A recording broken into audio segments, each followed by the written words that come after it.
headset not working. That's not good.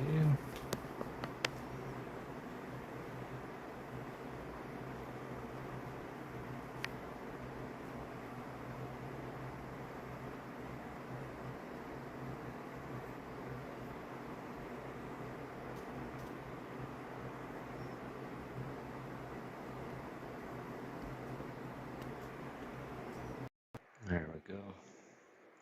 That's better. Hope everybody's doing well.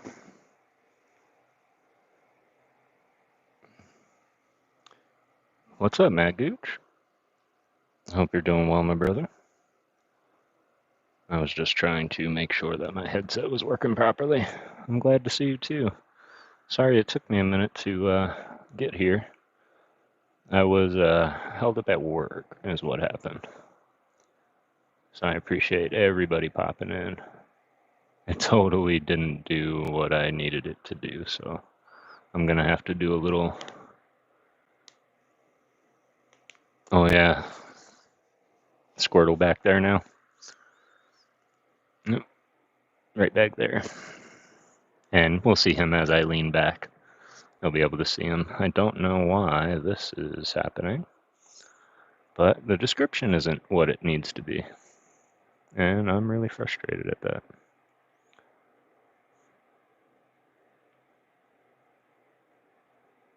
Because this is not what we are doing today.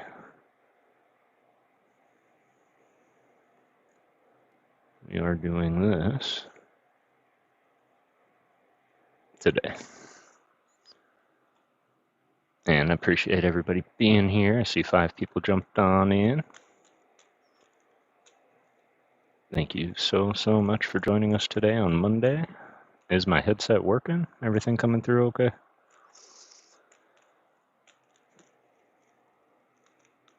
Katrina, Layton, Layla, no worries at all. I hope that your Nana's doing well as well, hanging out in the art room. Appreciate you all being here.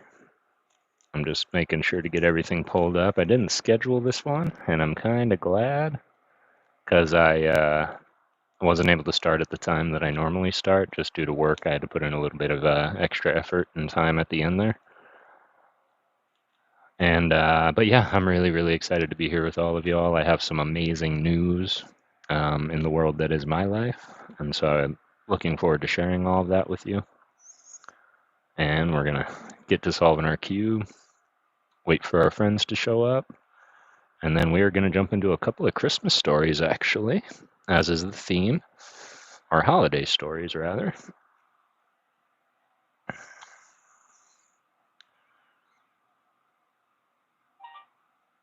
There we go. Adam Jones, how's it going? Got engaged. Engaged? Did I read that right? I can only see the little bits of chat.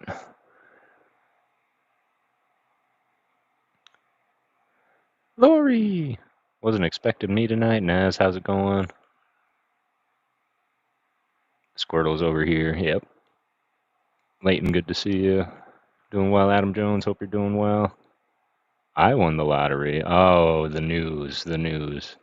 In not so many words, although I didn't win the actual lottery, nor did I get engaged, I still feel as though I won in that same regard, so kind of excited for it. Come on, you.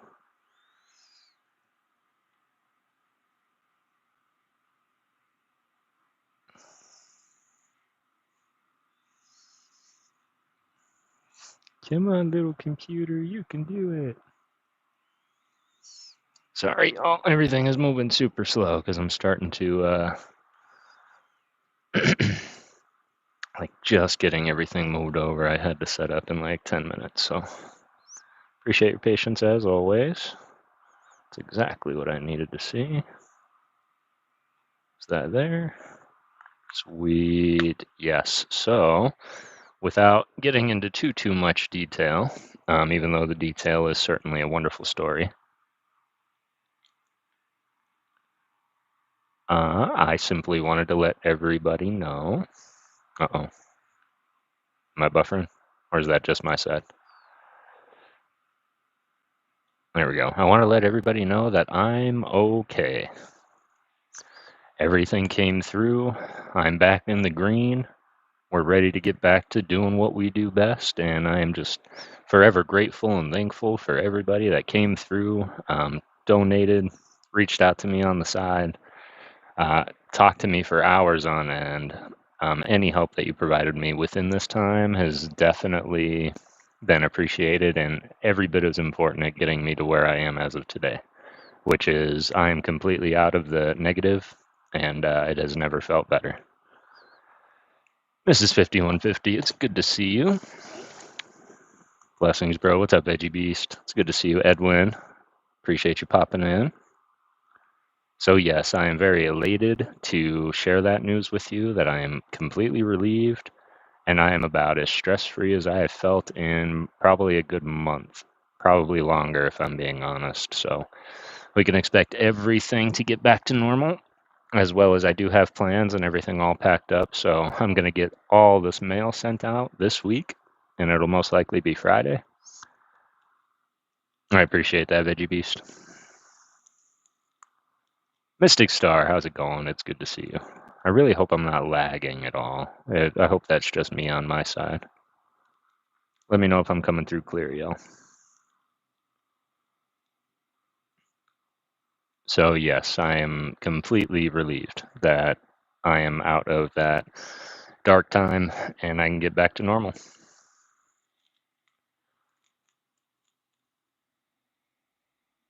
All right. Well, with that, I'm both firing up Kindle as well as I'm going to solve the cube, and we're going to see who else wants to pop in for Monday. Find no lag. Sweet. Appreciate that, Mystic.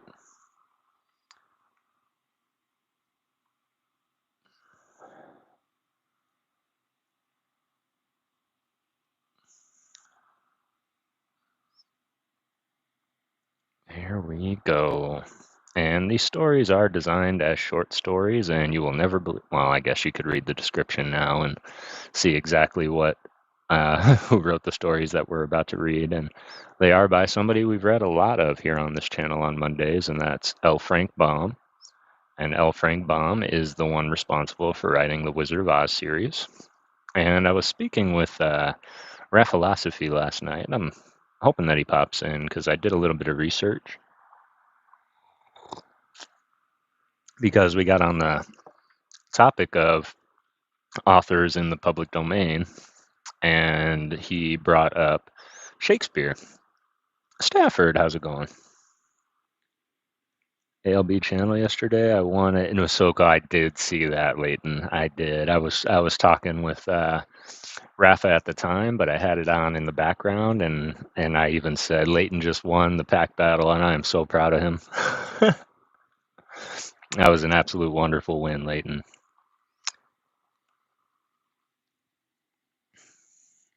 No.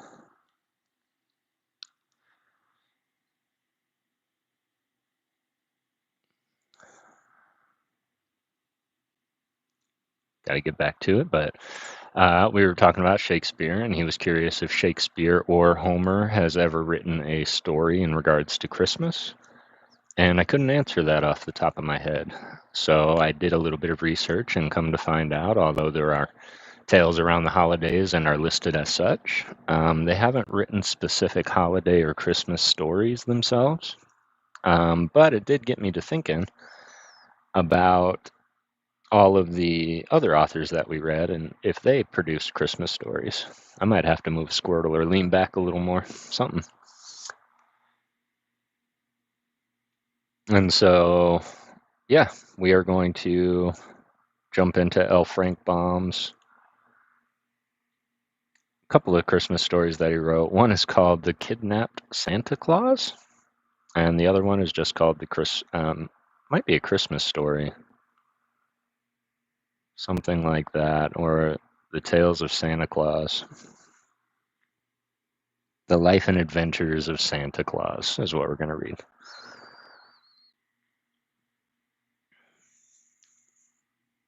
And then A Kidnapped Santa Claus. So those, they are said to be a little bit short. We know my reading speed, so we might finish those two pretty quick.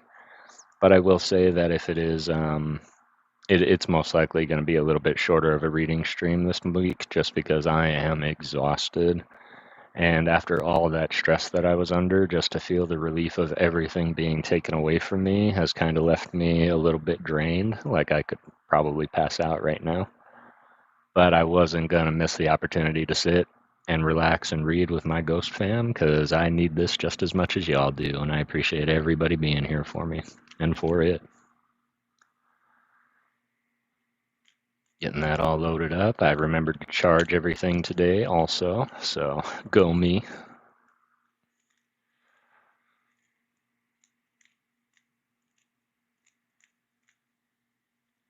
Eh,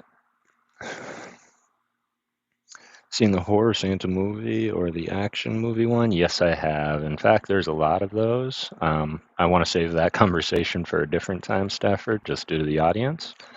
But what I do want to say is yes, and I am a big fan. That's one of my favorite movie genres, and one of my favorite holiday movies in the horror realm happens to be Santa's Sleigh with Bill Goldberg. All right. We are going to finish this and we're going to jump right on into it. No wasting time today. Appreciate you all being here.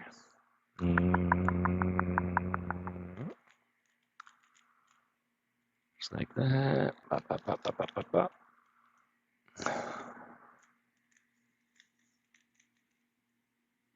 Entertaining indeed. Hey, Uncle Brangus, I hope you're doing well.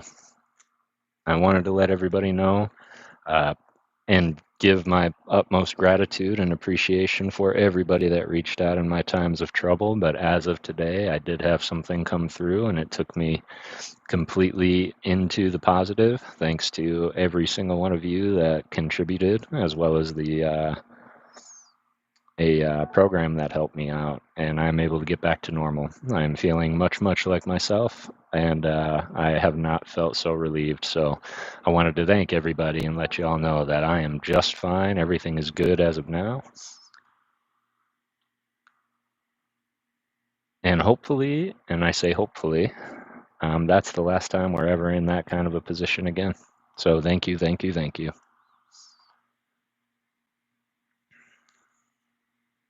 Well, yeah, when I say the relief, I don't even know what to compare it to, really.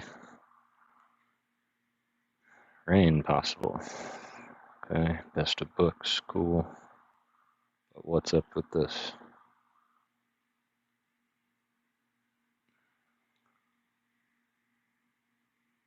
I swear this Kindle is so short. What's for dinner? So I actually have still have a little bit of pizza left from the other night. So I am planning to finish that. Raphilosophy, I was just talking about you, man. We were talking last night about Shakespeare and Homer.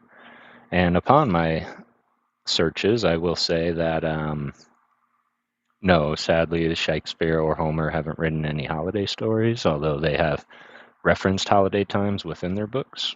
But I did realize that we were talking about L. Frank Baum also, and he did write holiday stories specifically about Santa Claus. So we're going to read two of those tonight.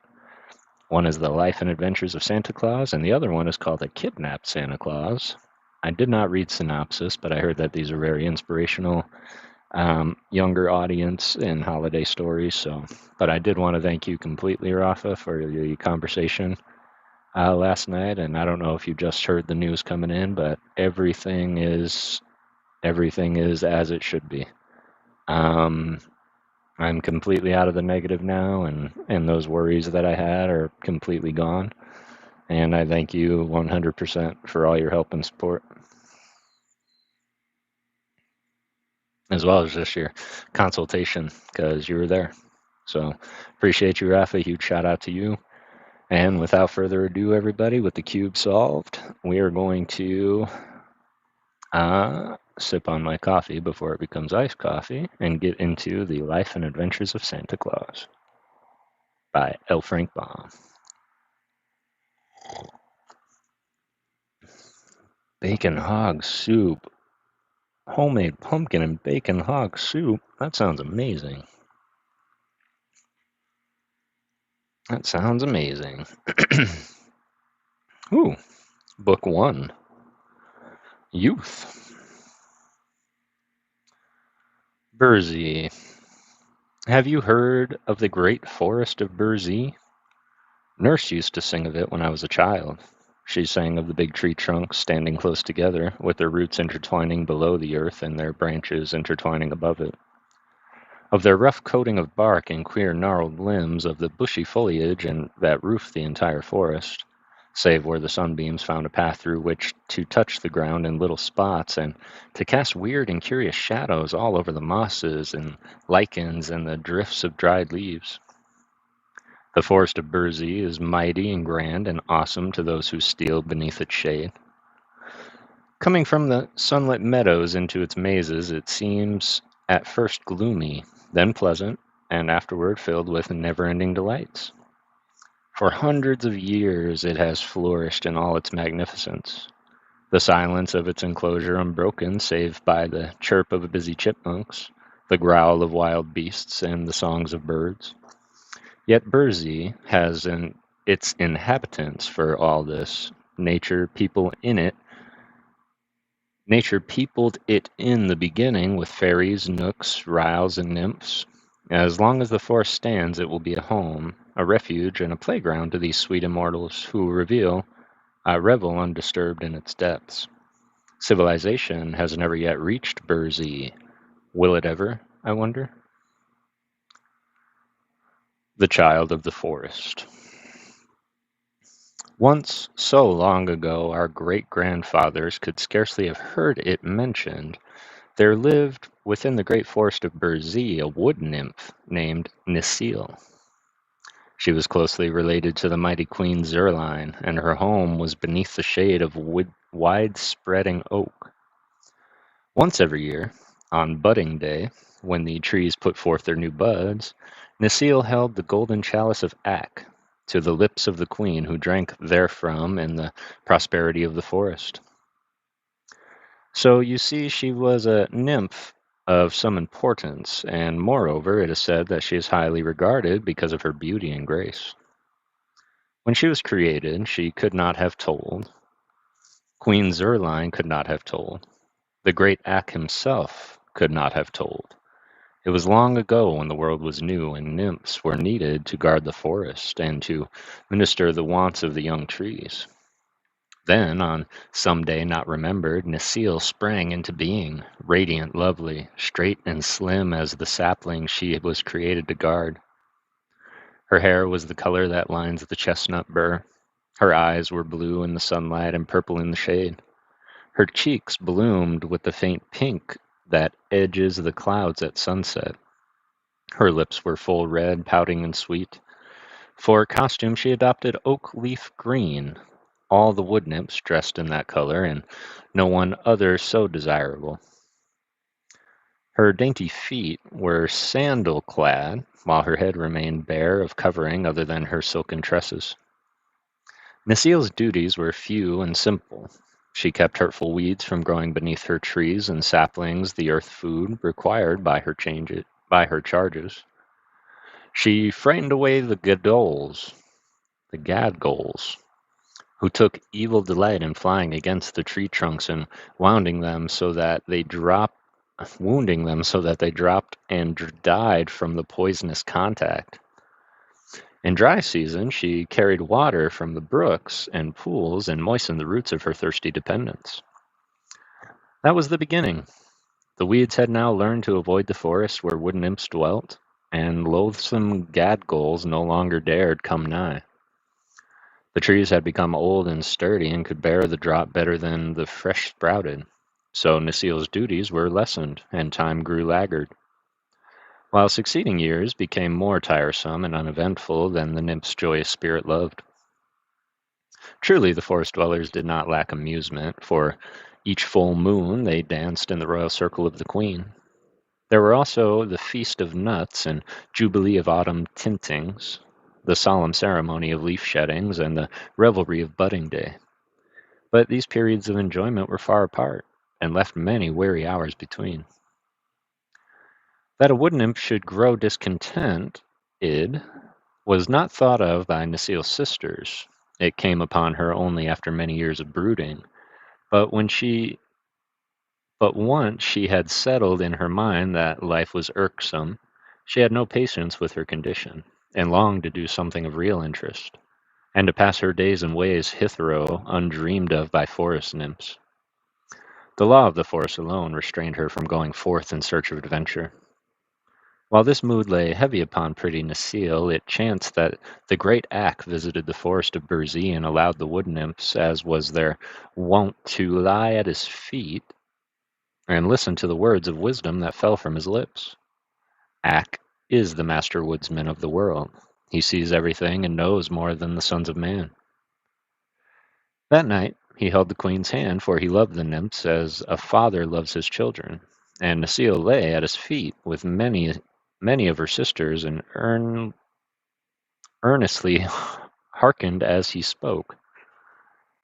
"We live so happily, my fair ones, in our forest glades," said Ak, stroking his grizzled beard thoughtfully, "that we know nothing of the sorrow and misery that fall into the lot of those poor mortals who inhabit the open spaces of the earth.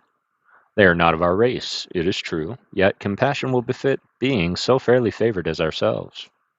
Often as I pass by the dwellings of some suffering mortal, I am tempted to stop and banish the poor thing's misery. Yet suffering in moderation as the natural lot of mortals, and it's not our place to interfere with the laws of nature." "Nevertheless," said the fair queen, nodding her golden head at the master woodsman, "it would not be a vain guess that Ak has often assisted these hapless mortals." Ak smiled. "Sometimes," he replied, "when they are very young, children, the mortals call them, I have stopped to rescue them from misery. The men and women I dare not interfere with. They must bear the burdens of nature, bear the bear the burdens nature has imposed upon them. But the helpless infants, the innocent children of men, have a right to be happy until they become fully grown and able to bear the trials of humanity. So I feel I am justified in assisting them. Not long ago, a year maybe, I found 4 poor children huddled in a wooden hut, slowly freezing to death. Their parents had gone to a neighboring village for food and had left a fire to warm their little ones while they were absent. But a storm arose and drifted the snow in their path, so they were long on the road. Meantime the fire went out, and the frost crept into the bones of the wanting children." "Poor things!" murmured the queen softly. "What did you do?" "I called Nelko, bidding him fetch wood from my forest and breathe upon it until fire blazed again and warmed the little room where the children lay. Then they ceased shivering and fell asleep until their parents came." "I am glad you did thus," said the good queen, beaming upon the master, and Necile, who had eagerly listened to every word, echoed in a whisper, "I, too, am glad." "And this very night," continued Ak, "as I came to the edge of Burzee, I heard a feeble cry, which I judged came from a human infant. I looked about me and found, close to the forest, a helpless babe, lying quite naked upon the grasses and wailing piteously. Not far away, screened by the forest, crouched Shigra, the lioness, intent upon devouring the infant for her evening meal." "And what did you do, Ak?" asked the queen breathlessly. "Not much, being in a hurry to greet my nymphs, but I commanded Shigra to lie close to the babe and give to it her milk to quiet its hunger, and told her to send word throughout the forest to all beasts and reptiles that the child should not be harmed."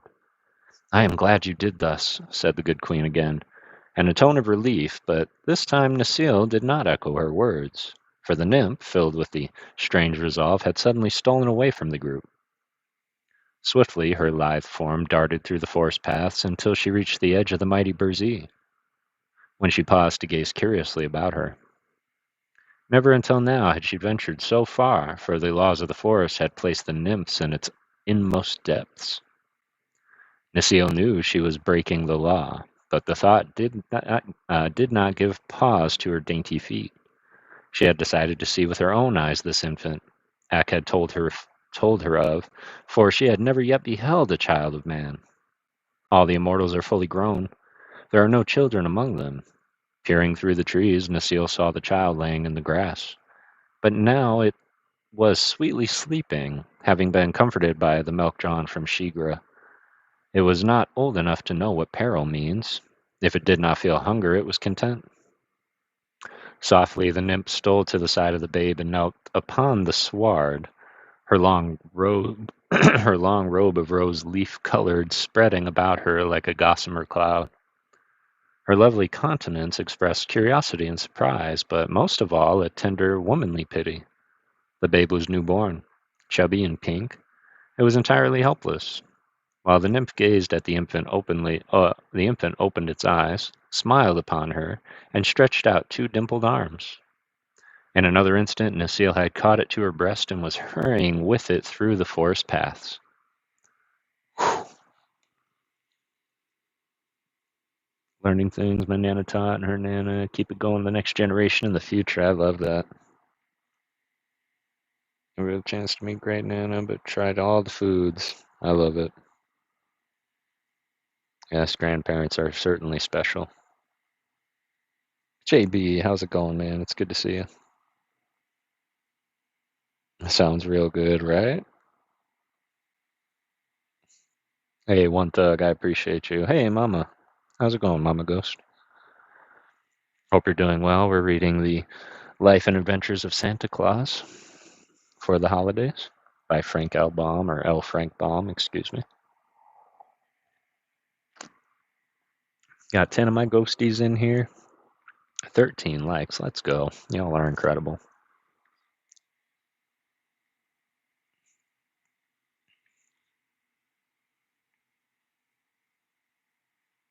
Yep, and we are getting into the adoption. Kind of reminding me of the story of Tarzan, you know? The babe in the woods found by the inhabitants of the forest. Part 2, The Adoption.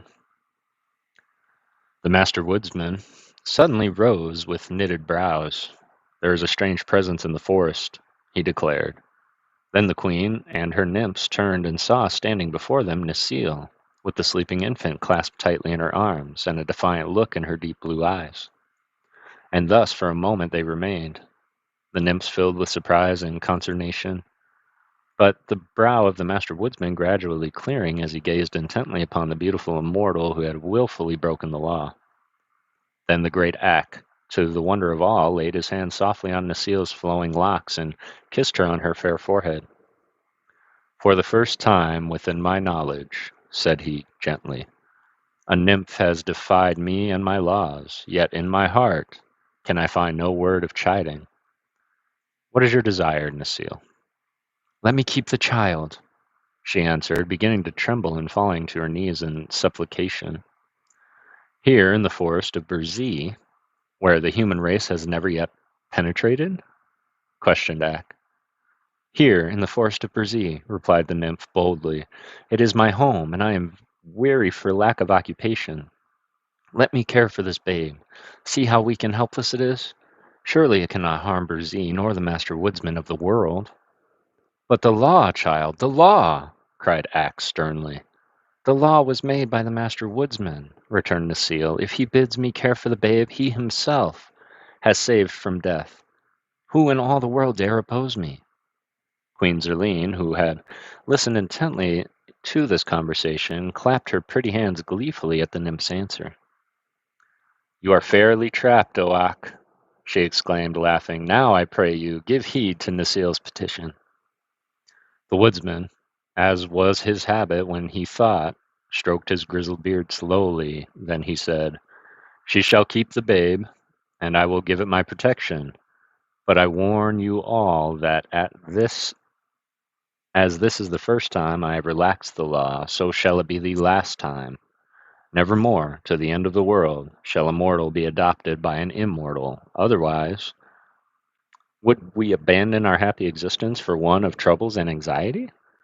Good night, my nymphs. Then Ak was gone from their midst, and Necile hurried away to her bower to rejoice over her newfound treasure.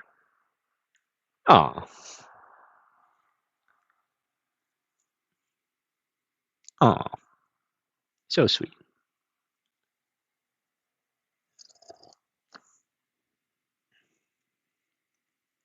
I agree, Brangus. Not only can you feed yourself, but you can take care of others. That is the way. I have an inkling that this child turns out to be Santa Claus. Aw, you're such a good kid, Leighton and Layla. Part 3, Claus. Another day found Nasile's bower the most popular place in the forest. The nymphs clustered around her and the child that lay asleep in her lap, with expressions of curiosity and delight. Nor were they wanting in praises for the great act's kindness in allowing Nasile to keep the babe and care for it. Even the queen came to peer into the innocent childish face and to hold the helpless chubby fist in her own fair hand. "What shall we call him, Nasile?" she asked, smiling. "He must have a name, you know." "Let him be called Claus," answered Nasile, "for that means a little one." "Rather let him be called Necklaus," returned the queen, "for that will mean Nasile's little one. Some people have spelled his name Niklaus, others Nicholas, which is the reason that Santa Claus is still known in some lands as Saint Nicholas. But, of course, Nicholas was his right name, and Klaus his nickname, given him by his adopted mother, the fair nymph Nasile. The nymphs clapped their hands in delight, and Nicholas became the infant's name, although Nasile loved best to call him Claus, and in after days many of her sisters followed her example. Nasile gathered the softest moss in all the forest for Claus to lie upon, and she made his bed in her own bower. Of food the infant had no lack. The nymphs searched the forest for bell udders which grow upon the go trees, when opened are found to be filled with sweet milk. And the soft-eyed does willingly give a share of their milk to support the little stranger, while Shigra, the lioness, often crept stealthily into Nasile's bower and purred softly as she lay beside the babe and fed it. So the little one flourished and grew big and sturdy day by day, while Nasile taught him to speak and to walk and to play. His thoughts and words were sweet and gentle, for the nymphs knew no evil, and their hearts were pure and loving. He became the pet of the forest, for Act's decree had forbidden beast or reptile to molest him, and he walked fearlessly wherever his will guided him. Presently, the news reached the other immortals that the nymphs of Burzee had adopted a human infant, and that the act had been sanctioned by the great Act. Therefore, many of them came to visit the little stranger, looking upon him with much interest. First the Rouse, who are first cousins to the wood nymphs, although so differently formed, for the Rouse are required to watch over the flowers and plants, as the nymphs watch over the forest trees. They search the wide world for the food required by the roots of the flowering plants, while the brilliant colors possessed by the full-blown flowers are due to the dyes placed in the soil by the Rouse, which are drawn through the little veins in the roots and the body of the plants as they reach maturity. The Rouse are busy people, for their flowers bloom and fade continually, but they are merry and light-hearted, and are very popular with other immortals. Next came the Knooks, whose duty it is to watch over the beasts of the world, both gentle and wild. The Knooks have a hard time of it, since many of the beasts are ungovernable, and rebel against restraint. But they know how to manage them, after all, and you will find that certain laws of the Knooks are obeyed by even the most ferocious animals. Their anxieties make the Knooks look old and worn and crooked, and their natures are a bit rough from associating with wild creatures continually. Yet they are most useful to humanity, and to the world in general, as their laws are the only laws the forest beasts recognize, except those of the Master Woodman. Then there were the fairies, the guardians of mankind, who are much interested in the adoption of Claus, because their own laws forbade them from becoming familiar with their human charges. There are instances on record where the fairies have shown themselves to human beings, and have been conversed with them and have even conversed with them. But they are supposed to guard the lives of mankind, unseen and unknown, and if they favor some people more than others, it is because these have won such distinction fairly, as the fairies are very just and impartial. But the idea of adopting a child of man and never occurred to them because it was in every way opposed to their laws. So their curiosity was intense, and to behold the little stranger adopted by Necile and her sister nymphs. Claus looked upon the immortals who thronged about him with fearless eyes and smiling lips.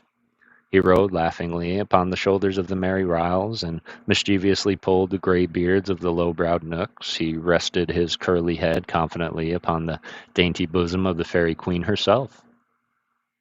And the Ryls loved the sound of his laughter, the Knooks loved his courage, the fairies loved his innocence. The boy made friends of all of them, and learned to know their laws immediately, intimately, excuse me. No forest flower has trampled beneath his feet, lest the friendly Ryle should be grieved. He never interfered with the beasts of the forest, lest his friends the Knooks should become angry. The fairies he loved dearly, but knowing nothing of mankind, he could not understand that he was the only one of his race admitted to friendly intercourse with them. Indeed, Claus came to consider that he alone, of all the forest people, had no like nor fellow. To him, the forest was the world. He had no idea that millions of toiling, striving human creatures existed, and he was happy and content.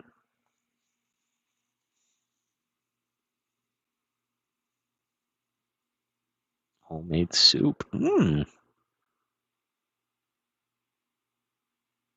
Darker bunnies. I hope you're doing well, y'all. Hope you're doing well.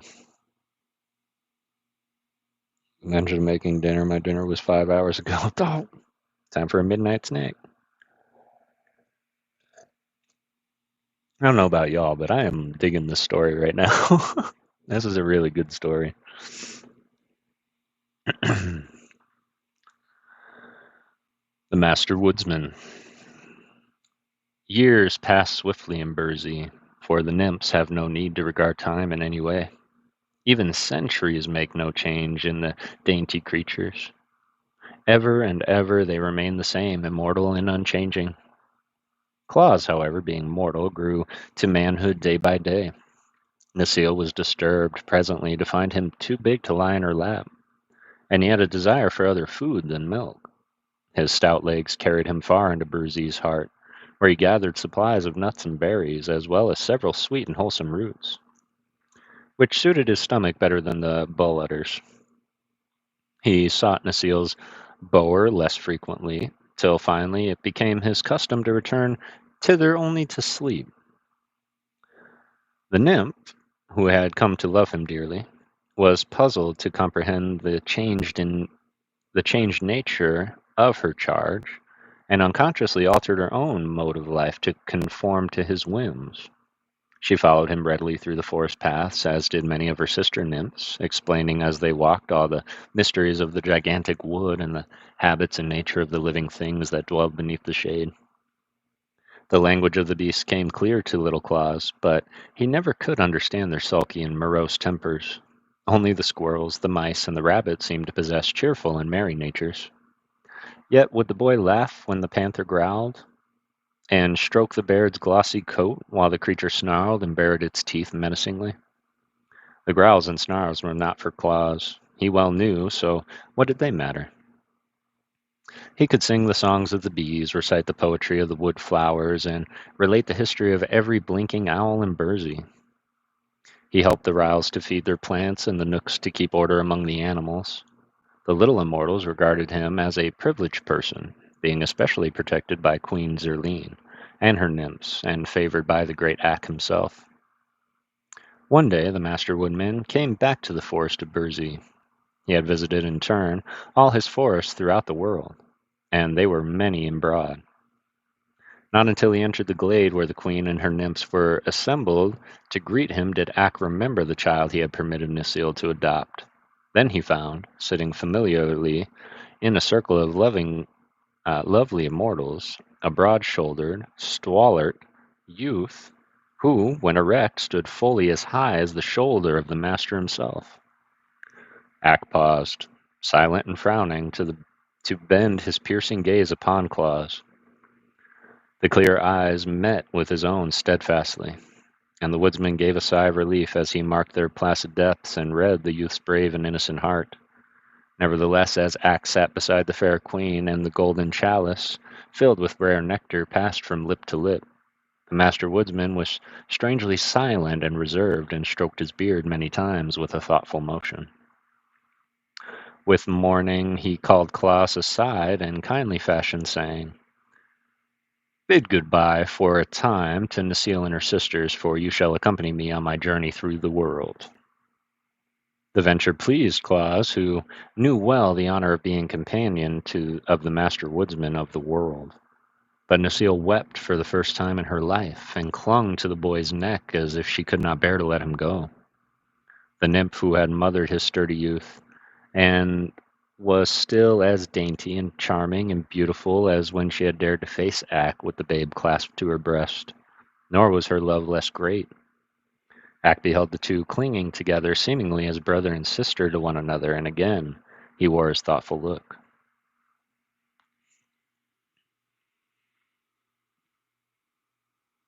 Hey, Boyd, how's it going? Purple Moon, it's good to see you. Hey, thank you. Appreciate that. Got the Bulba, I got the Squirtle too. And we're going to be working on either the Charmander or Pika next. Now that everything is back to normal, we'll get back to it.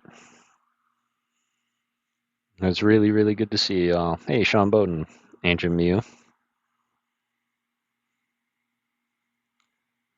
Used cheat codes and finally completed the Rubik's Cube for the... Let's go, Ancient Mew. Yeah, absolutely, man. I'm super proud of you. Make a Psyduck one. I agree. I agree, Sean Bowden.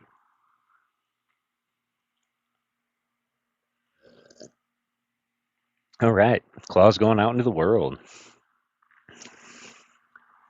Claus discovers humanity.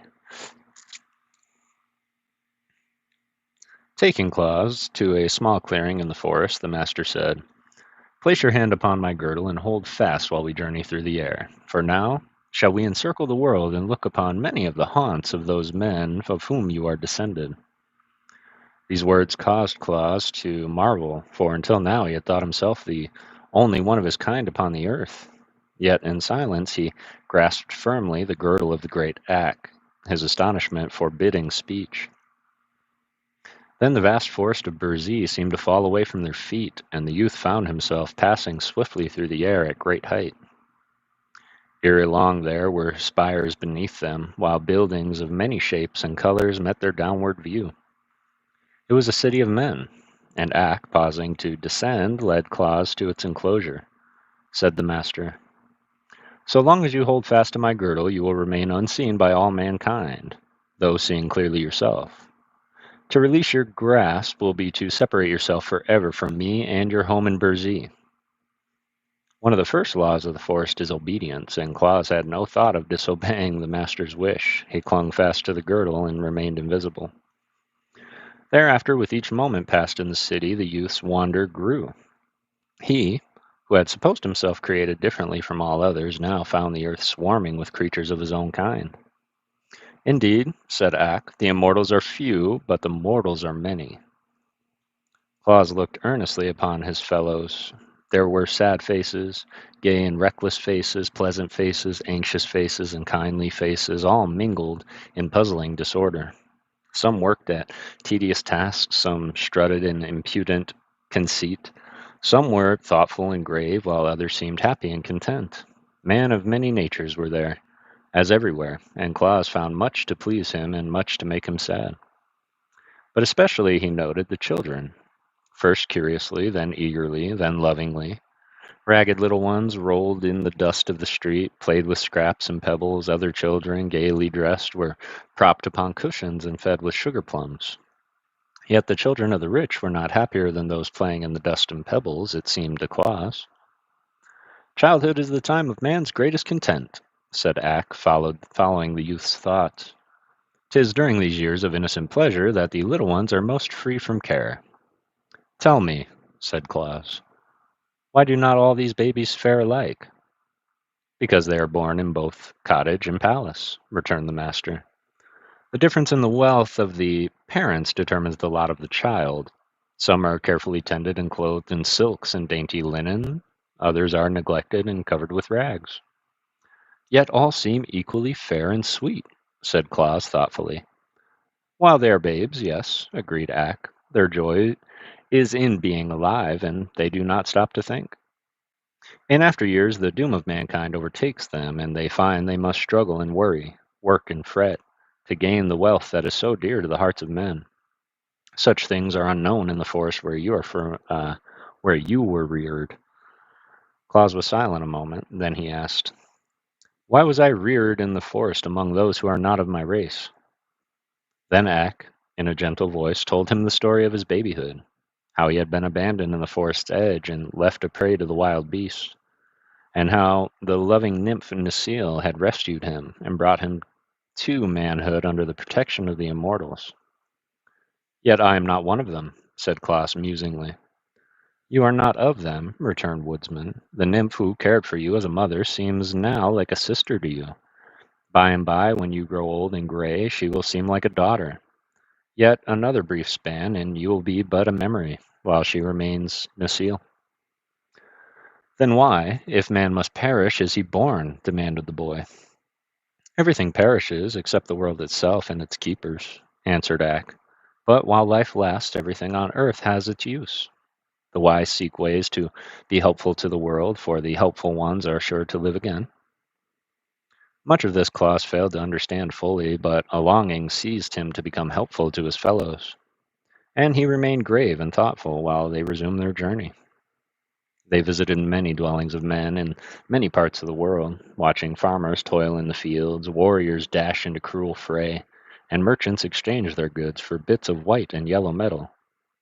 And everywhere the eyes of Klaus sought out the children in love and pity, for the thought of his own helpless babyhood was strong within him, and he yearned to give help to the innocent little ones of his race, even as he had been successored by the kindly nymph. Day by day the master woodman and his pupil traversed the earth, Ak speaking but seldom to the youth who clung steadfastly to his girdle, but guided him into all the places where he might become familiar with the lives of human beings. And at last they returned to the grand old forest of Berzee, where the master set Klaus down within the circle of nymphs, among whom the pretty Necile anxiously awaited him. The brow of the great Ak was now calm and peaceful, but the brow of Klaus had become lined with deep thought. Necile sighed at the change in her foster son, who until now had been ever joyous and smiling, and the thought came to her that never again would the life of the boy be the same as before this eventful journey with the master. Hey, catch 'em all, Kev. How's it going?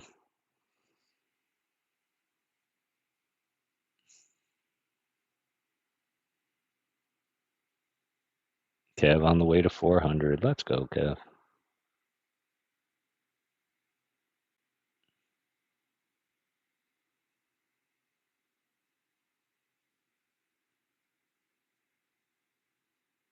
There you go. Thank you for that, Rafa. Appreciate that.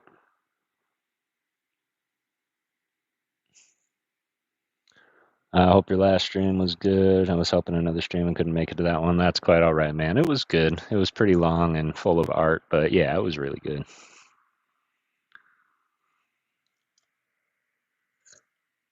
Unless you meant that, Kev. In which case, yeah, that was pretty insane too. Claus leaves the forest. When good Queen Zerline had touched the golden chalice with her fair lips, and it had passed around the circle in honor of the traveler's return, the master woodsman of the world, who had not yet spoken, turned his gaze frankly upon Claus and said, "Well?" The boy understood, and rose slowly to his feet beside Necile. Once only his eyes passed around the familiar circle of nymphs, every one of whom he remembered as a loving comrade, but tears came unbidden to dim his sight. So he gazed thereafter steadfastly at the master. "I have been ignorant," said he, simply, "until the great Ak in his kindness taught me who and what I am. You, who live so sweetly in your forest bowers, uh, ever fair and youthful and innocent, are no fit comrades for a son of humanity. For I have looked upon man, finding him doomed to live for a brief space upon earth, to toil for the things he needs, to fade into old age, and then pass away as the leaves in autumn. Yet every man has a mission, which is to leave the world better in some way than he found it. I am of the race of man, and man's lot is my lot, for your tender care of the poor forsaken babe you adopted, as well as for your loving comradeship during my boyhood. My heart will ever overflow with gratitude. My foster mother," here he stopped and kissed Nasile's white forehead, "I shall love and cherish while my life lasts. But I must leave you, to take my part in the endless struggle to which humanity is doomed, and to live my life in my own way." "What will you do?" asked the queen gravely. "I must devote myself to the care of the children of mankind, and try to make them happy," he answered. "Since your own tender care of a babe brought to me happiness and strength, it is just and right that I devote my life to the pleasure of other babes. Thus I will Thus will the memory of the loving nymph Necile be planted within the hearts of thousands of my race for many years to come, and her kindly act be recounted in song and in story while the world shall last. Have I spoken well, O master?" "You have spoken well," returned Ak, and rising to his feet he continued, "Yet one thing must not be forgotten. Having been adopted as a child of the forest, and the playfellow of the nymphs, you have gained a distinction which forever separates you from your kind. Therefore, when you go forth into the world of man, you shall retain the protection of the forest, and the powers you now enjoy will remain with you to assist you in your labors. In any need, you may call upon the nymphs, the rows, the nooks, and the fairies, and they will serve you gladly. I, the master woodsman of the world, have said it, and my word is the law." Claus looked upon Ak with grateful eyes. "This will make me mighty among men," he replied. "Protected by these kind friends, I may be able to make thousands of little children happy. I will try very hard to do my duty, and I know the forest people will give me their sympathy and help." "We will," said the fairy queen earnestly. "We will," cried the merry Riles, laughing. "We will," shouted the crooked Nook, scowling. "We will," exclaimed the sweet nymphs proudly, but Necile said nothing. She only folded Claus in her arms and kissed him tenderly. "The world is big," continued the boy, turning again to his loyal friends. "But men are everywhere. I shall begin my work near my friends, so that if I meet with misfortune, I can come to the forest for counsel or help." With that, he gave them all a loving look and turned away. There was no need to say goodbye, for him the sweet, wild life of the forest was over. He went forth bravely to meet his doom, the doom of the race of man, the necessity to worry and work. But Ak, who knew the boy's heart, was merciful and guided his steps. Coming through Burzee to its eastern edge, Claus reached the laughing valley of Ho-Ha-Ho. Ho-Ha-Ho, I see what they did there. On each side were rolling green hills, on the brook wandered midway between them to wind afar off beyond the valley. At his back was the grim forest. At the far end of the valley, a broad plain. The eyes of the young man, which had until now reflected his grave thoughts, became brighter as he stood silent, looking out upon the laughing valley. Then, on a sudden, his eyes twinkled, as stars do on the still night, and grew merry and wide. For at his feet, the cowslip and daisy smiled on him in friendly regard, and breeze whistled gaily as it passed by and fluttered the locks of his forehead. The brook laughed joyously as it leapt over the pebbles and swept under the green curves of its bank. The bees sang sweet songs as they flew from dandelion to daffodil. The beetles chirruped happily in the long grass, and the sunbeams glinted pleasantly over all the scene. "Here," cried Claus, stretching out his arms as if to embrace the valley. "Will I make my home?" That was many, many years ago. It has been his home ever since. It is his home now. Missions! Gotta get back to work, no worries at all. It's good to see you, fam. No, you're doing really well, Leighton. You're doing really, really good.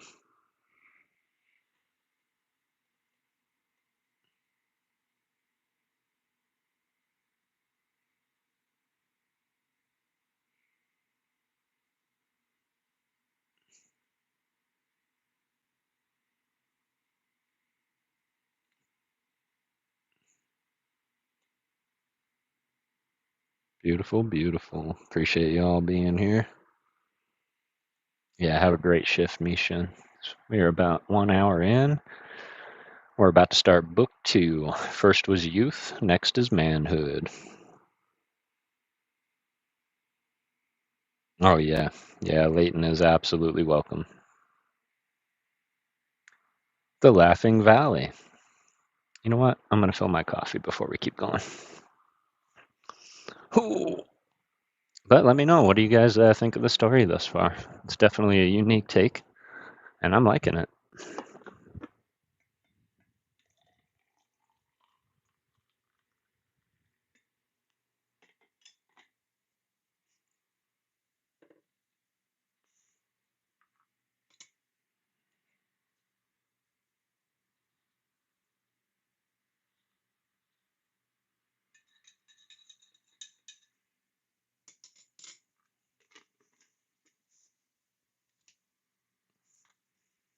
Again, I really appreciate you guys being here. I always forget that I can still talk to y'all, even when I'm not near.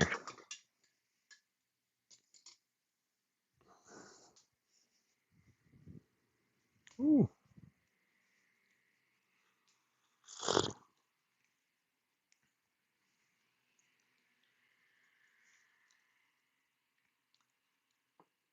All right.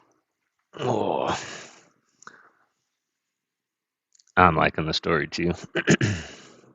Hey, ripping and fishing. I hope you're doing well. Coffee, absolutely. I really like the story. Me too. I appreciate you guys. Got 16 people in here chilling and reading, 21 likes. Appreciate y'all.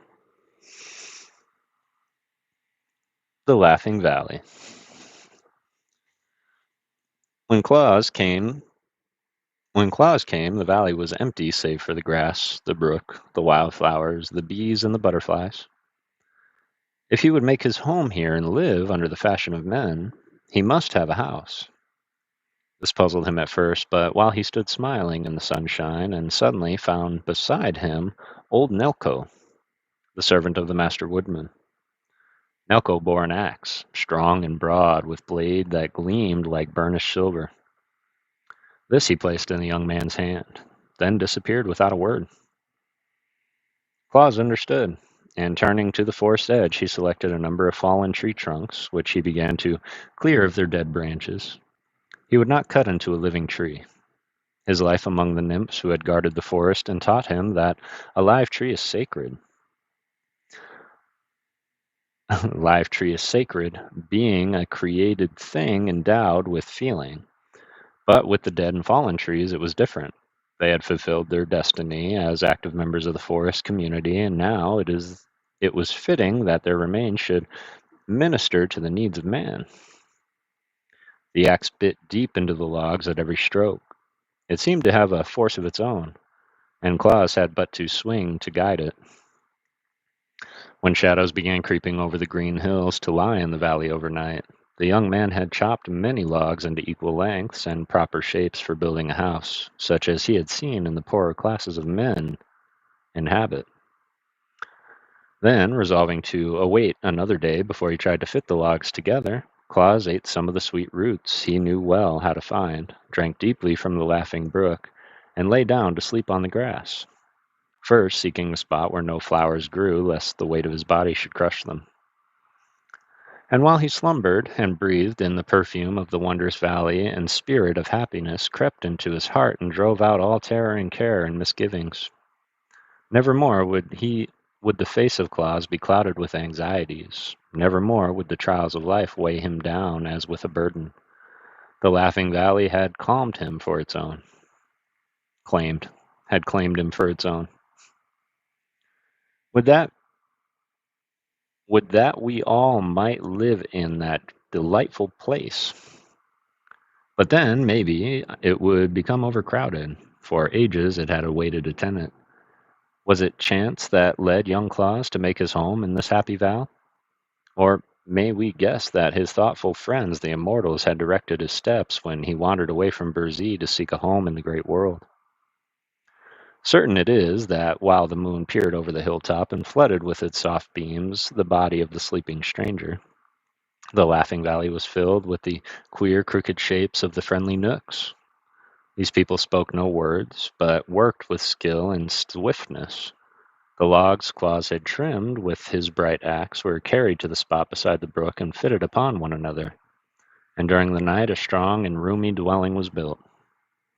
The birds came sweeping into the valley at daybreak, and their song, so seldom heard in the deep wood, aroused the stranger. He rubbed the web of sleep from his eyelids and looked around. The house met his gaze. "I must thank the Knooks for this," he said gratefully. Then he walked to his dwelling and entered at the doorway. A large room faced him, having a fireplace at the end and a table and bench in the middle. Beside the fireplace was a cupboard. Another doorway was beyond. Claus entered here. Also had saw a smaller room with a bed against the wall and a stool set near a small stand. On the bed were many layers of dried moss brought from the forest. "Indeed, it is a palace!" exclaimed the smiling Claus. "I must thank the good Knooks again for their knowledge of man's needs as well as their labors on my behalf."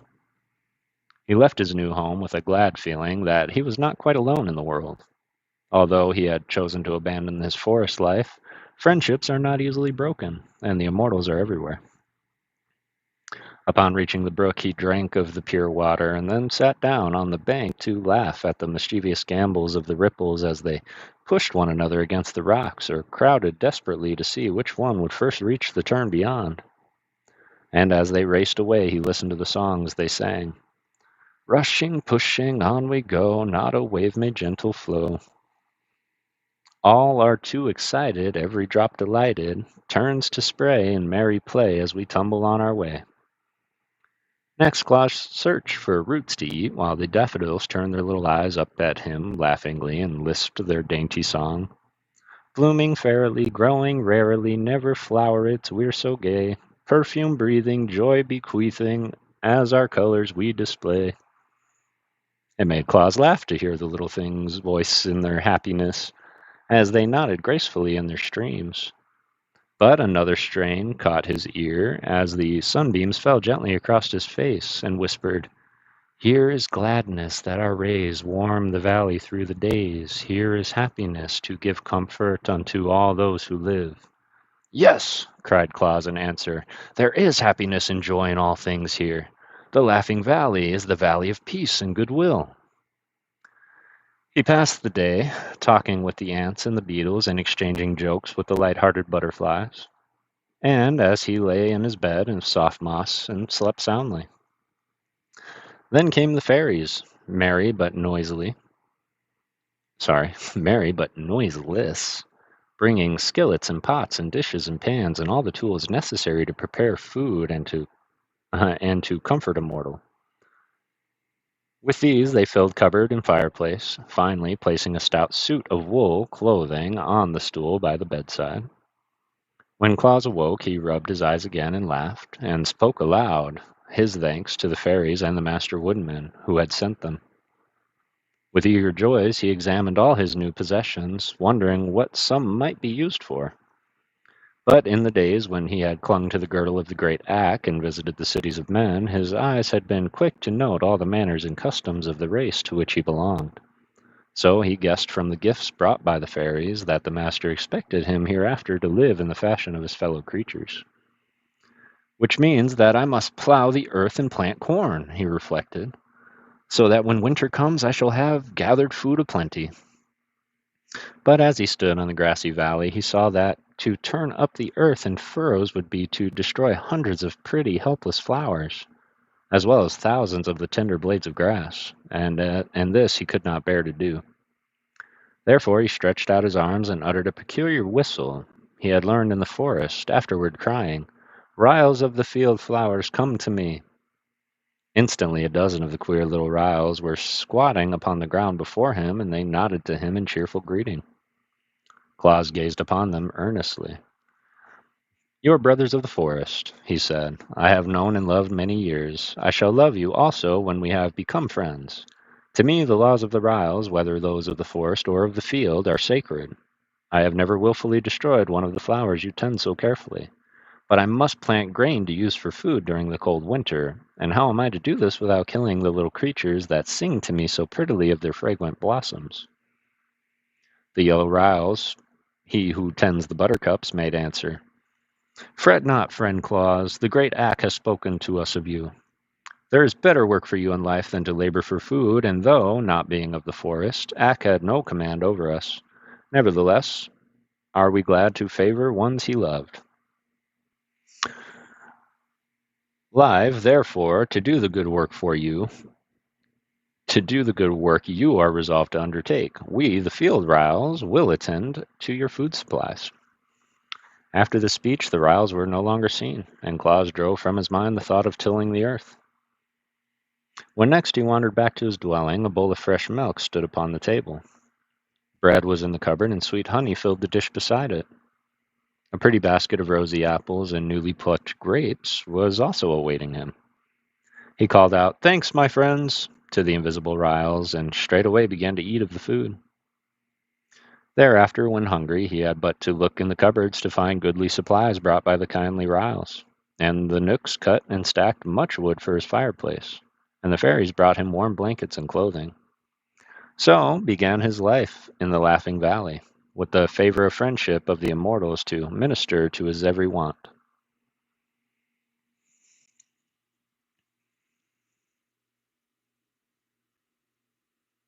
Heavy cream, light sugar, black, or with some sugar. Yeah, I would say with some sugar. I've got no problem drinking coffee black, and I have in most cases if it's like I need that kick. But yeah, sugar and cream for me all the way.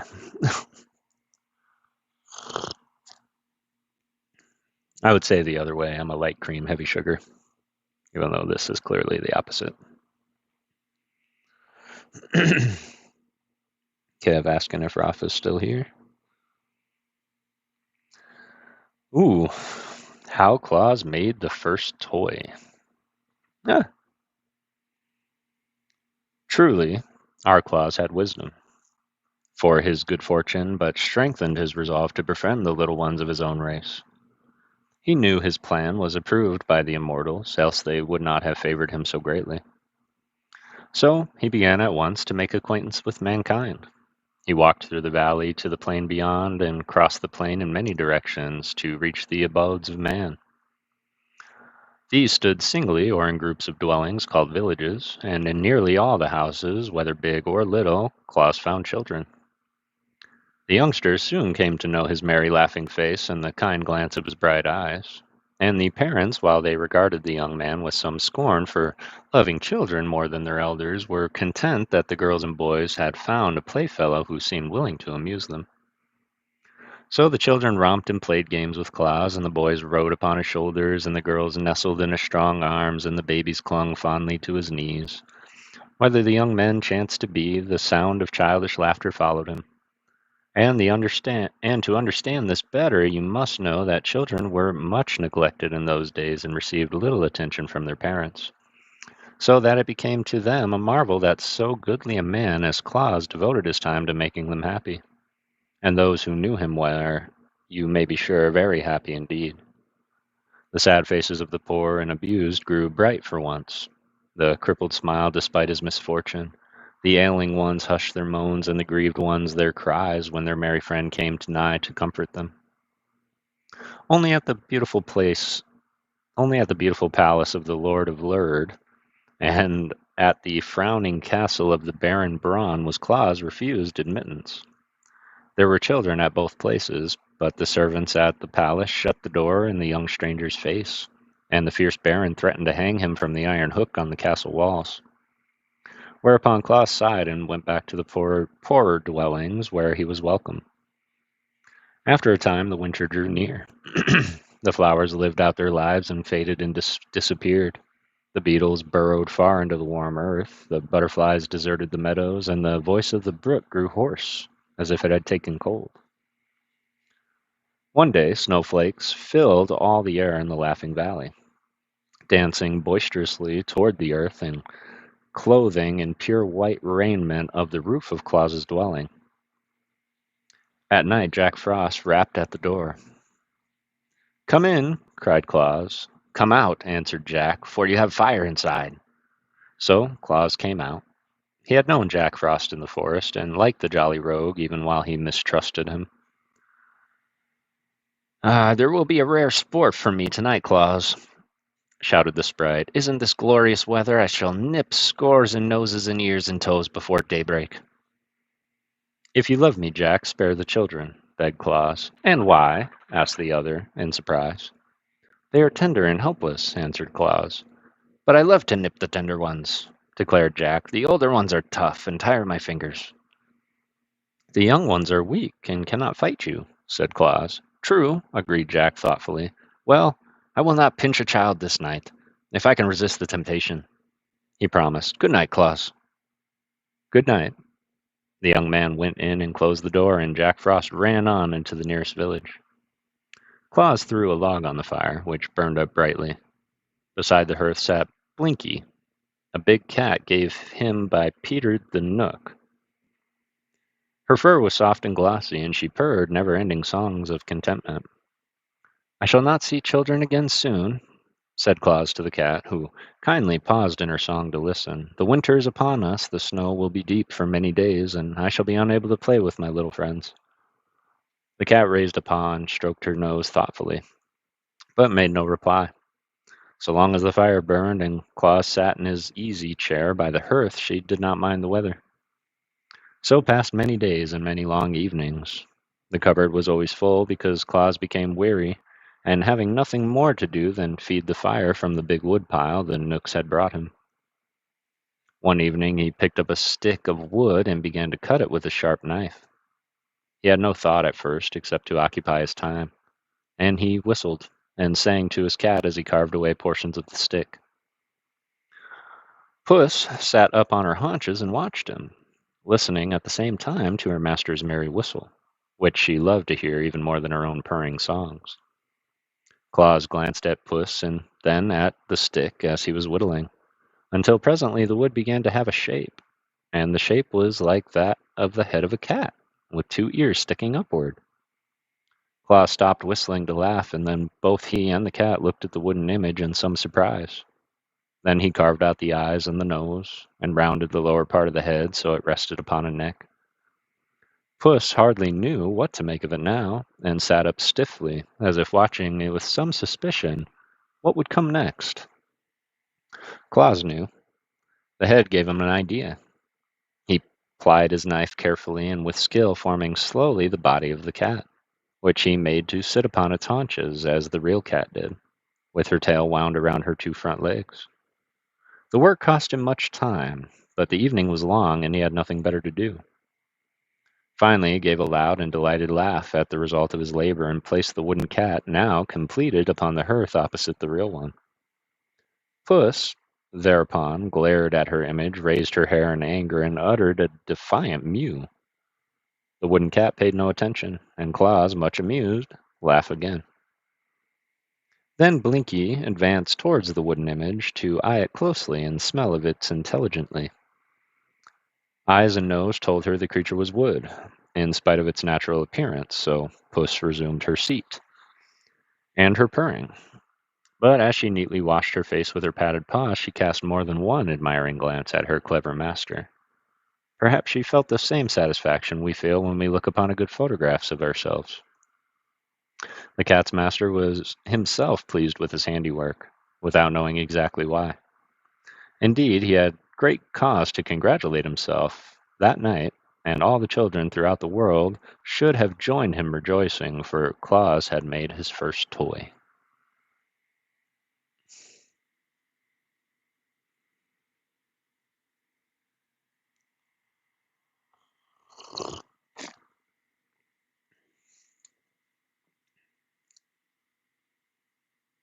Hazelnut creamer and coffee. Dutch Bros is incredible. I like the Annihilator.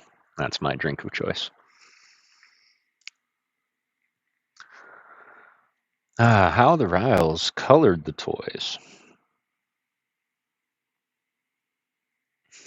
A hush lay upon the Laughing Valley now. Snow covered it like white spread, and pillows of downy flakes drifted before the dwelling where Claus sat feeding the blaze of fire. The brook gurgled on beneath the heavy sheet of ice, and all living plants and insects nestled close to Mother Earth to keep warm. The fence of the moon was hidden, the face of the moon was hid by the dark clouds, and the wind, delighting in its wintry sport, pushed and whirled the snowflakes in so many directions that they could get no chance to fall to the ground. Claus heard the wind whistling and shrieking in its play, and thanked the good Nooks again for his comfortable shelter. Blinky washed her face lazily and stared at the coals with the look of perfect content. The toy cat sat opposite the real one and gazed straight ahead, as toy cat should. Suddenly, Claus heard a noise that sounded different from the voice of the wind. It was more like a wail of suffering and despair. He stood up and listened, but the wind, growing boisterous, shook the door and rattled the windows to distract his attention.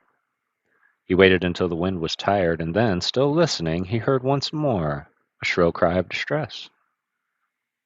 Quickly he drew on his coat, pulled his cap over his eyes, and opened the door.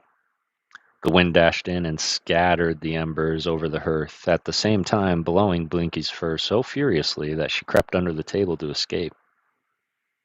Then the door was closed, and Claus was outside, peering anxiously into the darkness.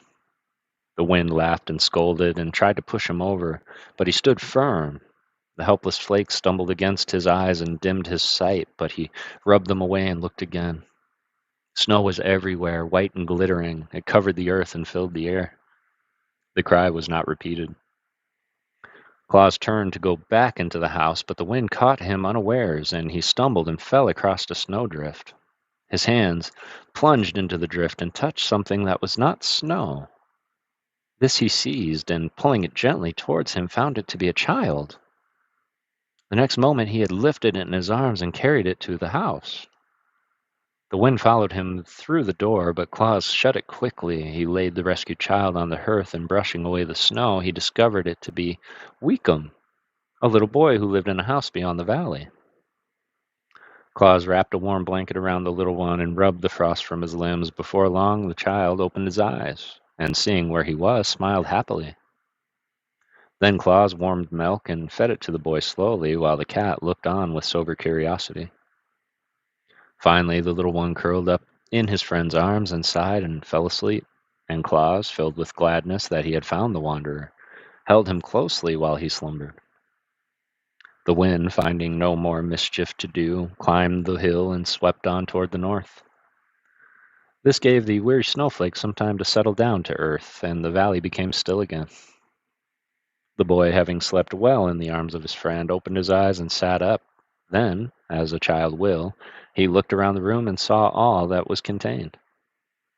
"Your cat is a nice cat, Claus," he said at last. "Let me hold it." But Puss objected and ran away. "The other cat won't run, Claus," continued the boy. "Let me hold that one." Claus placed the toy in his arms, and the boy held it lovingly and kissed the tip of his wooden ear. "How did you get lost in the storm, Weekum?" asked Claus. "I started to walk to my auntie's house and lost my way," answered Weekum. "Were you frightened?" "It was cold," said Weekum, "and the snow got in my eyes so I could not see. Then I kept on till I fell in the snow, without knowing where I was, and the wind blew the flakes over me and covered me up." Claus gently stroked his head, and the boy looked up at him and smiled. "I'm all right now," said Weekum. "Yes," replied Claus happily. "Now I will put you in my warm bed, and you must sleep until morning, when I will carry you back to your mother's." "May the cat sleep with me?" asked the boy. Yes, if you wish it to, answered Claus. It's a nice cat, Weekum said, smiling, and Claus tucked the blankets around him, and presently the little one fell asleep with the wooden toy in his arms. When morning came, the sun claimed the Laughing Valley and flooded it with his rays, so Claus prepared to take the lost child back to his mother.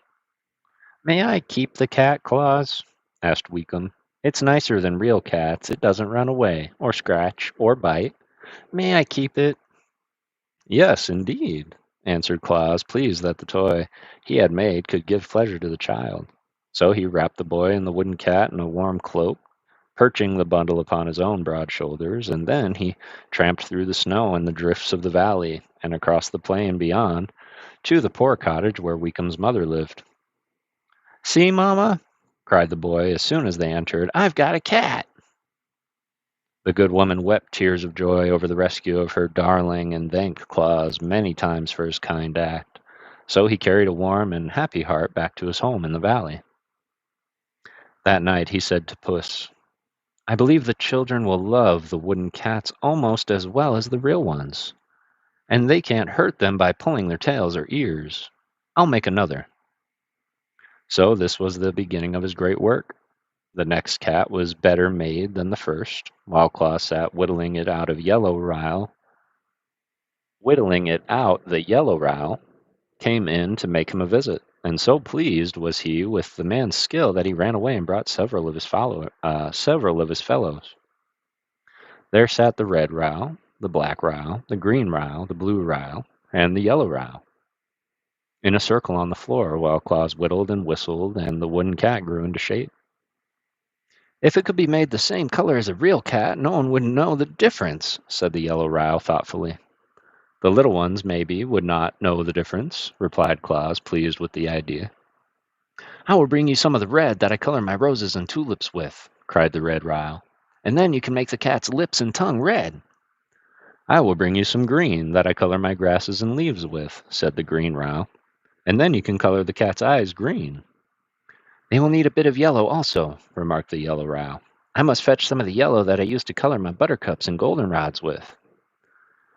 The real cat is black, said the black row. I will bring some of the black that I used to color the eyes of my pansies, and then you can paint your wooden cat black.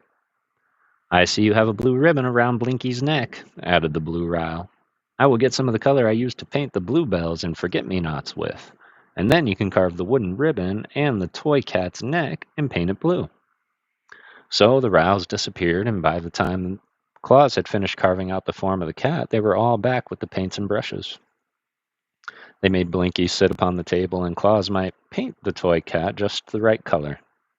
And when the work was done, the rows declared it was exactly as good as a live cat. That is, to all appearances, added the red row. Blinky seemed a little offended by the attention bestowed upon the toy, and that she might not seem to approve the imitation cat, she walked to the corner of the hearth and sat down in a dignified air. But Claus was delighted, and as soon as morning came, he started out and tramped through the snow across the valley to the plain until he came to the village. There, in a poor hut near the walls of the beautiful palace of the Lord of Lurd, a little girl lay upon a wretched cot, moaning with pain. Claus approached the child and kissed her and comforted her, and then he drew the toy cat from beneath his coat where he had hidden it, and placed it in her arms. Ah, how well he felt himself repaid for his labor and his long walk when he saw the little one's eyes grow bright with pleasure. She hugged the kitty tight to her breast as if it had been a precious gem, and would not let it go for a single moment.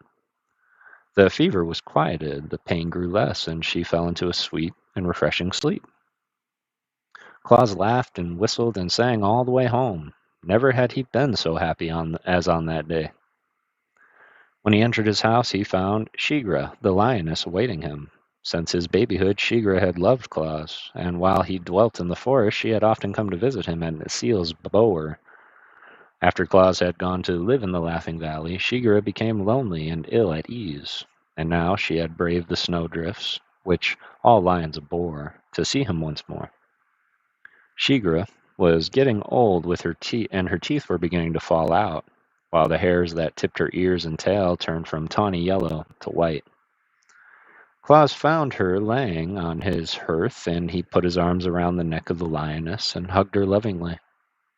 The cat had retired into the far corner. She did not care to associate with Shigra. Claus told his old friend about the cats he had made and how much pleasure they had given Weekum and the sick girl. Shigra did not know much about children. Indeed, if she met a child, she could scarcely be trusted not to devour it. But she was interested in Claus's new labor and said, "These images seem to me very attractive, yet I cannot see why you should make cats, which are very unimportant animals. Suppose, now that I am here, you make the images of a lioness, the queen of all beasts, and indeed your children will be happy and safe at the same time." Klaus thought this was a good suggestion, so he got a piece of wood and sharpened his knife, while Shigra crouched upon the hearth at his feet. With much care he carved the head in the likeness of the lion, even the two fierce teeth that curved over her lower lip and the deep frowning eyes above her wide open eyes. When it was finished, he said, "You have a terrible look, Shigra." "Then the image is like me," she answered, "for I am indeed terrible to all who are not my friends." Claus now carved out the body with Shigra's long tail trailing behind it. The image of the crouching lioness was very lifelike. "It pleases me," said Shigra, yawning and stretching her body gracefully. "Now I will watch you while you paint." He brought the paints and the Riles had given him from the cupboard and colored the image to resemble the real Shigra. The lioness placed her big padded paws upon the edge of the table and raised herself while she carefully examined the toy that was of her likeness. "You are indeed skillful," she said proudly. "The children will like that a lot better than cats, I'm sure." Then, snarling at Binky, who arched her back in terror and whined fearfully, she walked away towards her forest home with stately strides. I didn't know the lioness could talk. That was something I wasn't ready for. Sounds like a cat.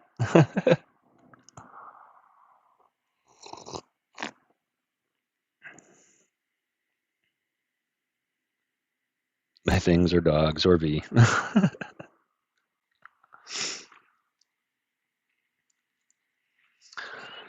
How little Mayri became frightened. The winter was over now, and all the Laughing Valley was filled with joyous excitement. The brook was so happy at being free once again that it gurgled more boisterously than ever and dashed so recklessly against the rocks that it sent showers of spray high in the air. The grass thrust its sharp little blades upward through the mat of dead stalks where it was hidden from the snow, but the flowers were yet so timid to show themselves, although the Riles were busy feeding their roots. The sun was in remarkably good humor, and sent its rays dancing merrily through the valley. Claus was eating his dinner one day when he heard a timid knock at the door. "Come in," he called. No one entered, but after a pause came another rapping.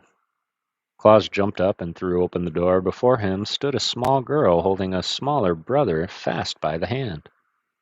"Are you Claus?" she asked shyly. "Indeed I am, my dear," he answered with a laugh as he caught both children in his arms and kissed them. "You are very welcome, and you have come just in time to share my dinner." He took them to the table and fed them with fresh milk and nut cakes, and they had eaten enough. He asked, "Why have you made this long journey to see me?" "I wants a tat," replied little Mayri, and her brother, who had not yet learned to speak many words, nodded his head and exclaimed like an echo, "Tat!" "Oh, you want my toy cats, do you?" returned Claus, greatly pleased to discover that his creations were so popular with children. The little visitors nodded eagerly. "Unfortunately," he continued, "I have but one cat now ready, for I carried two to children in the town yesterday.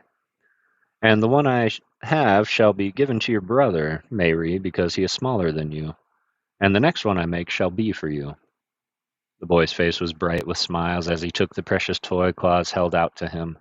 But little Mayri covered her face with her arm and began to sob grievously. I want a tat now," she wailed. Her disappointment made Claus feel miserable for a moment. Then he suddenly remembered Shigra. "Don't cry, darling," he said soothingly. "I have a toy much nicer than a cat. You shall have it." He went to the cupboard and drew out the image of the lioness, which he placed on the table before Mary. The girl raised her arm and gave one glance at the fierce teeth and glaring eyes of the beast, and then, uttering a terrified scream, she rushed from the house. The boy followed her, also screaming lustily, and even dropping his precious cat in his fear. For a moment Claus stood motionless, being puzzled and astonished. Then he threw Shigur's image into the cupboard and ran after the children, calling to them not to be frightened. Little Mary stopped in her flight, and her brother clung to her skirt. But they both cast fearful glances at the house until Claus had assured them many times that the beast had been locked up in the cupboard. "Yet why were you frightened at seeing it?" he asked. "It is only a toy to play with." "It's bad," said Mayre decidedly, and just horrid, and not a bit nice, like tats." "Perhaps you are right," returned Claus thoughtfully.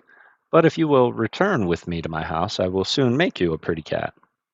So they timidly entered the house again, having faith in their friend's words, and afterward they had the joy of watching Claus carve out a cat from a bit of wood and paint it in natural colors.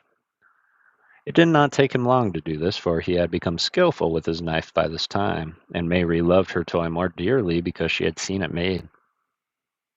After his little visitors had trotted away on their journey homeward, Claus sat long in deep thought, and he then decided that such fierce creatures as his friend the lioness would never do as models from which to fashion his toys. "There must be nothing to frighten the dear babies," he reflected, "and while I know Shigra well, I am not afraid of her. It is but natural that children should look upon her image with terror. Hereafter I will choose such mild-mannered animals as squirrels and rabbits and deer and lambkins to which to carve my toys, for the little ones will love rather than fear them." He began his work that very day, and before bedtime he made a wooden rabbit and a lamb. They were not quite so lifelike as the cats had been because they were formed from memory, while Blinky had sat very still for Claus to look at while he worked. But the new toys pleased the children nevertheless, and the fame of Claus' playthings quickly spread to every cottage on plain and in village. He always carried his gifts to He always carried his gifts to the sick or crippled children, but those who were strong enough to walk to the house in the valley to ask for them, so the little path was soon worn from the plain to the door of the toy maker's cottage. First came the children who had been playmates of Claus before he began to make toys. These, you may be sure, were well supplied. Then children who lived farther away and heard of the wonderful images had made journeys to the valley to secure them. All little ones were welcome, and never a one went away empty-handed. This demand for his handiwork kept Claus busily occupied, but he was quite happy in knowing the pleasure he gave to so many of the dear children. His friends, the immortals, were pleased with his success and supported him bravely. The Knook selected for him clear pieces of soft wood, that his knife might not be blunted in cutting them. The Ryls kept him supplied with paints of all colors and brushes fashioned from the tips of timothy grasses. The fairies discovered that the workmen needed saws and chisels and hammers and nails, as well as knives, and brought him a goodly array of such tools. Claus soon turned his living room into a most wonderful workshop. He built a bench before the window and arranged his tools and paints so that he could reach everything as he sat in his stool. And as he finished toy after toy, to the delight of the hearts of children, he found himself growing so happy that he could not refrain from singing and laughing and whistling all the day long. "It's because I live in Laughing Valley, where everything else laughs," said Claus. But that was not the reason.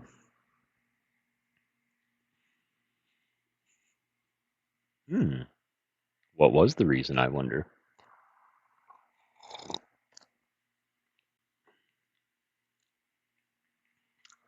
How Bessie Blithesome Came to Laughing Valley.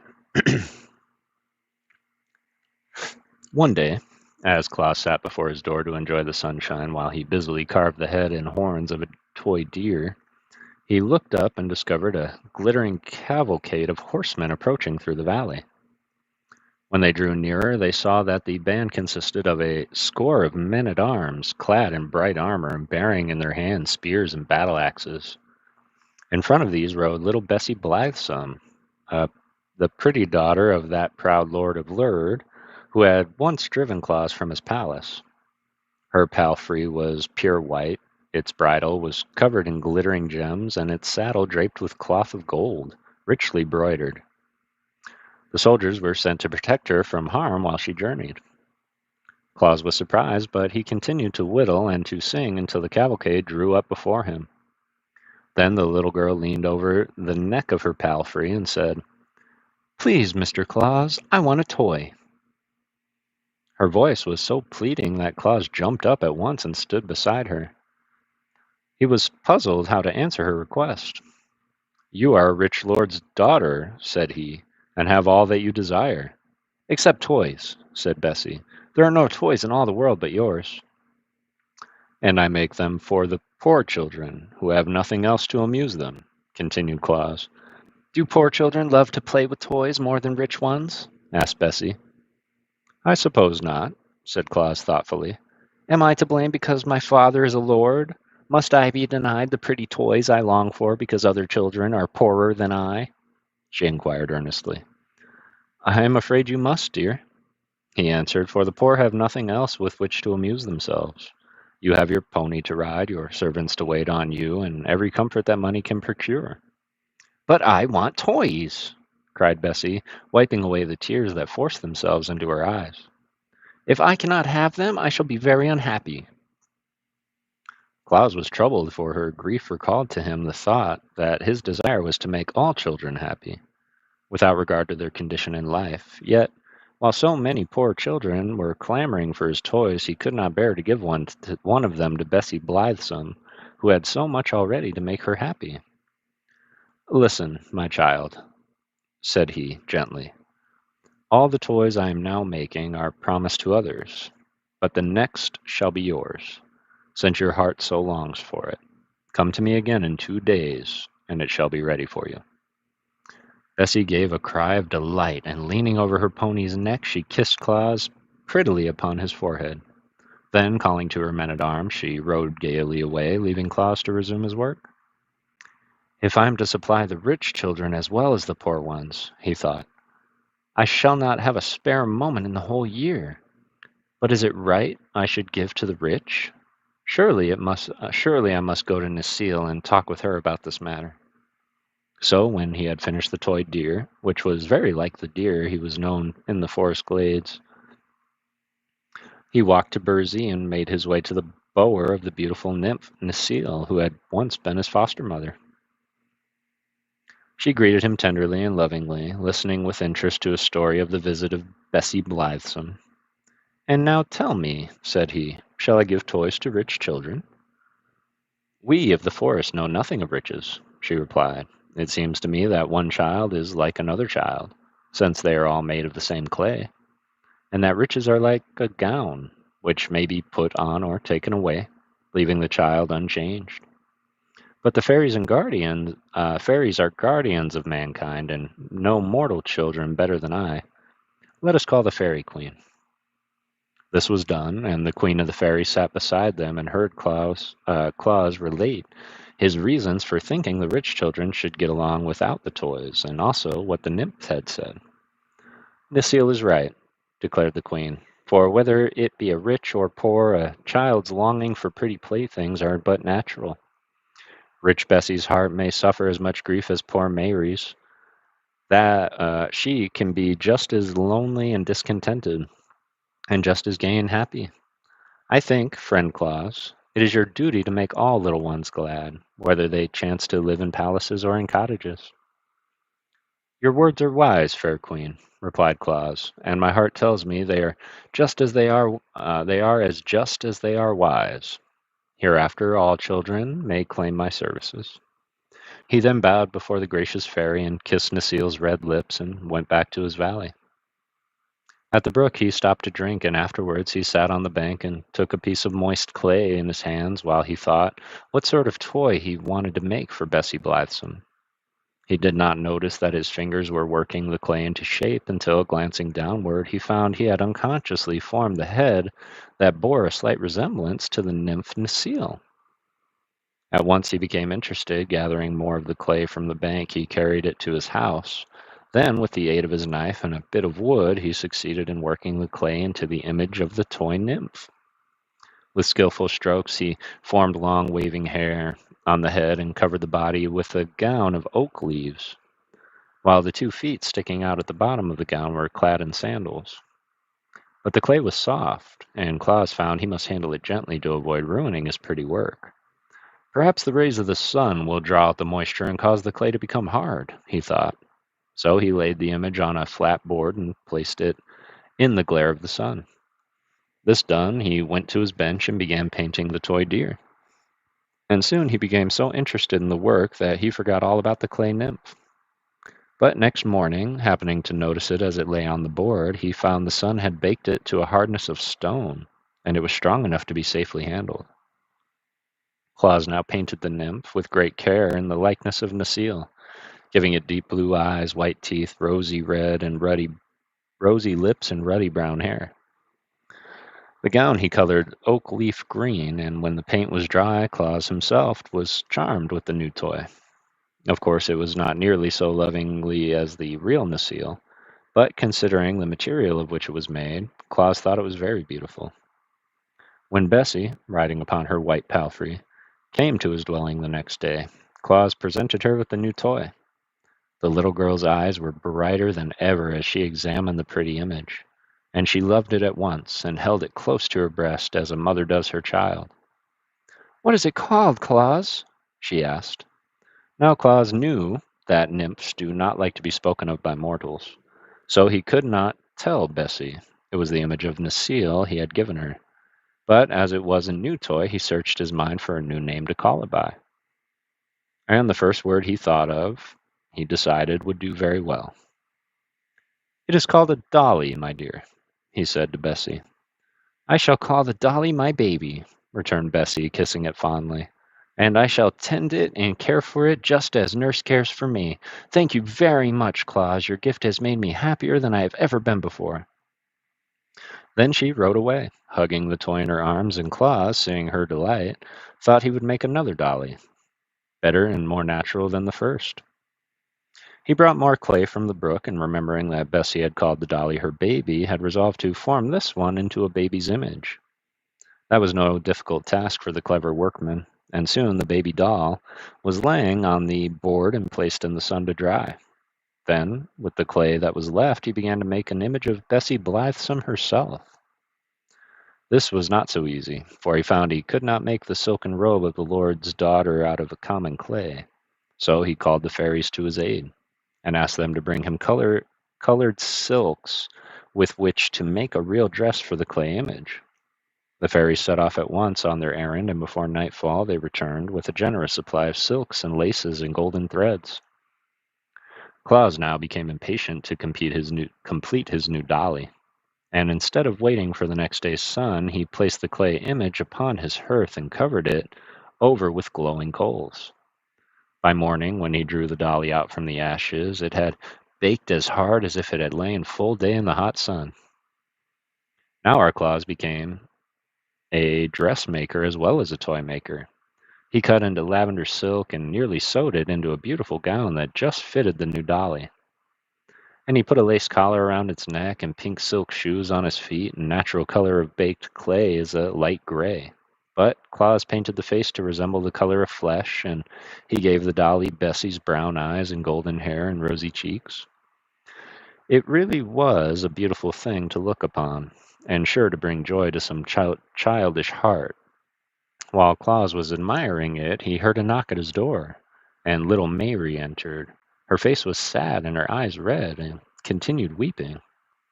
"Why, what has grieved you, my dear?" asked Claus, taking the child in his arms. "I've woke my tat," sobbed Mary. "How?" he inquired, his eyes twinkling. "I dwopped him and broke him tail off, and then I dwopped him and broke his ear off, and now him's all spoilt." Claus laughed. "Never mind, Mary dear," he said. "How would you like this new dolly instead of a cat?" Mary looked at the silk-robed dolly, and her eyes grew big with astonishment. "Oh, Claus!" she cried, clasping her small hands together with rapture. "Can I have a beautiful lady?" "Do you like it?" he asked. "I love it," she said. "It's better than tats." "Then take it, dear, and be careful not to break it." Mayre took the dolly with joy that was almost reverent, and her face dimpled with smiles as she started along the path towards home.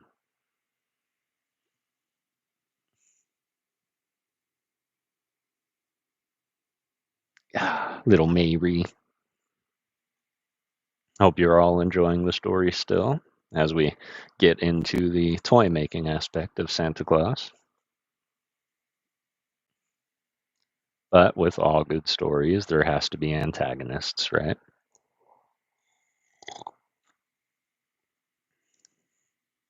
So let's see what this chapter holds. The wickedness of the Aguas.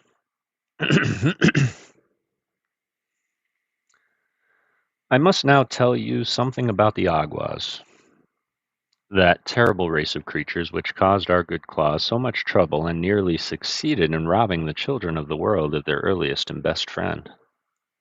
I do not like to mention the Aguas, but they are part of this history and cannot be ignored. They were neither mortals nor immortals, but stood midway between those classes of beings. The Aguas were invisible to ordinary people, but not to immortals. They could pass swiftly through the air from one part of the world to another, and had the power of influencing the minds of human beings to do their wicked will. They were of gigantic stature and had coarse, scowling countenances which showed plainly their hatred of all mankind. They possessed no consciousness, no consciences whatever, and delighted only in evil deeds. Their homes were in rocky mountainous places from whence they sallied forth to accomplish their wicked purposes. The one of their number that could think of most horrible deed for them to do was always elected the king Agua, and all the races obeyed his orders. Sometimes these creatures lived to become 100 years old, but usually they fought so fiercely among themselves that many were destroyed in combat. And when they died, that was the end of them. Mortals were powerless to harm them, and the immortals shuddered when the Aguas were mentioned, and always avoided them. So they flourished for many years unopposed and accomplished much evil. I am glad to assure you that these vile creatures have long since perished and passed from the earth. But in the days when Claus was making his first toys, they were a numerous and powerful tribe. One of the principal sports of the Aguas was to inspire angry passions in the hearts of little children, so that they quarreled and fought with one another. They would tempt boys to eat of unripe fruit, and then delight in the pain they suffered. They urged little girls to disobey their parents, and then would laugh when the children were punished. I do not know what causes a child to be naughty in these days, but when the Aguas were on the earth, naughty children were usually under their influence. Now, when Claus began to make children happy, he kept them out of the power of the Aguas. For children possessing such lovely playthings as he gave them had no wish to obey the evil thoughts the Aguas tried to thrust into their minds. Therefore, one year, when the wicked tribe was to elect a new king, they chose an Agua whose purpose was to destroy Claus and take him away from the children. There are, as you know, fewer naughty children in the world since Claus came to the Laughing Valley and began to make his toys, said the new king as he squatted upon the rock and looked around at the scowling faces of his people. Why, Bessie Blithesome has not stamped her foot once this month, nor has Mayre's brother slapped his sister's face, or thrown the puppy into the rain barrel. Little Weekum took his bath last night without screaming or struggling, because his mother had promised he should take his toy cat to bed with him. Such a such a condition of affairs is awful for any Aguas to think of, and the only way we can direct that naughty action of children is to take the person Claus away from them. Good, good, cried the big Aguas in chorus, and they clapped their hands to applaud the speech of the king. But what shall we do with him? Asked one of the creatures. I have a plan, replied the wicked king, and what his plan was you will soon discover. That night, Claus went to bed feeling very happy, for he had completed no less than 4 pretty toys during the day. And they were sure, he thought, to make 4 little children happy. But while he slept, the band of invisible Agua surrounded his bed, bound him with stout cords, and then flew away with him to the middle of the dark forest in far off Ethop, where they laid down and left him. When morning came, Claus found himself thousands of miles from any human being, a prisoner in the wild jungle of the unknown land. From the limb of a tree above his head sway a huge python, one of those reptiles that were able to crush a man's bones in their coils. A few yards away crouched a savage panther, its glaring red eyes fixed full on the helpless Claus. One of those monstrous spotted spiders whom sting is death crept stealthily towards him over the matted leaves which shriveled and turned black at its very touch. But Claus had been reared in Burzee and was not afraid. "Come to me, ye nooks of the forest," he cried, and gave a low, peculiar whistle that the nooks knew. The panther, which was about to spring upon his victim, turned and slunk away. The python swung itself into the tree and disappeared among the leaves. The spider stopped short in its advance and hid underneath a rotting log. Claus had no time to notice them, for he was surrounded by a band of harsh-figured nooks, more crooked and deformed in appearance than any he had ever seen. "Who are you that call upon us?" demanded one in a gruff voice. "The friend of your brothers in Burzee," answered Claus. "I have been brought here by my enemies, the Aguas, and left to perish miserably. Yet now I implore your help to release me and send me home again." "Have you the sign?" asked another. "Yes," said Claus. They cut his bonds, and with his free arms he made a secret sign of the Nooks. Instantly they assisted him to stand to his feet, and they brought him food and drink to strengthen him. "Our brothers of Burzee make queer friends," grumbled the ancient Nook, whose flowering beard was pure white. "But he who knows our secret sign and signal is entitled to our help, whoever he may be. Close your eyes, stranger, and we will conduct you to your home. Where shall we seek it?" "'Tis in the Laughing Valley," answered Claus, shutting his eyes. "There is but one Laughing Valley in the known world, so we cannot go astray," remarked the Nook. As he spoke, the sound of his voice seemed to die away. So Claus opened his eyes to see what caused the change. To his astonishment, he found himself seated on the bench by his own door, with the Laughing Valley spread out before him. That day he visited the wood nymphs and related his adventure to Queen Zerline and Necile. "The Aguas have become your enemies," said the lovely queen thoughtfully, "so we must do all we can to protect you from their power." "It was cowardly to bind him while he slept," remarked Necile with indignation. "The evil ones are ever cowardly," answered Zerline, "but our friend's slumber shall not be disturbed again." The queen herself came to the dwelling of Claus that evening and placed her seal upon every door and window to keep out the Aguas. And under the seal of Queen Zerline the was placed the seal of the fairies and the seal of the Ryls and the seal of the Nooks, that the charm might become more powerful. And Claus carried his toys to the children again, and made many more of the little ones happy. You may guess how angry the King Agua and his fierce band were when it was known to them that Claus had escaped the forest of Ethop. They raged madly for a whole week, and then held another meeting among the rocks. "It is useless to carry him where the Nooks reign," said the king, "for he has their protection. So let us cast him into the cave of our own mountains, where he will surely perish." This was promptly agreed to, and the wicked band set out that night to seize Claus. But they found his dwelling guarded by the seals of the immortals and were obliged to go away baffled and disappointed. "Never mind," said the king. "He does not sleep always." Next day, as Claus traveled to the village across the plain, where he intended to present the toy squirrel to a lame boy, he was suddenly set upon by the Aguas, who seized him and carried him away to the mountains. There they thrust him within the deep cavern and rolled many huge rocks against the entrance to prevent his escape. Deprived thus of light and food, and with little air to breathe, our Claus was, indeed, in a pitiful plight.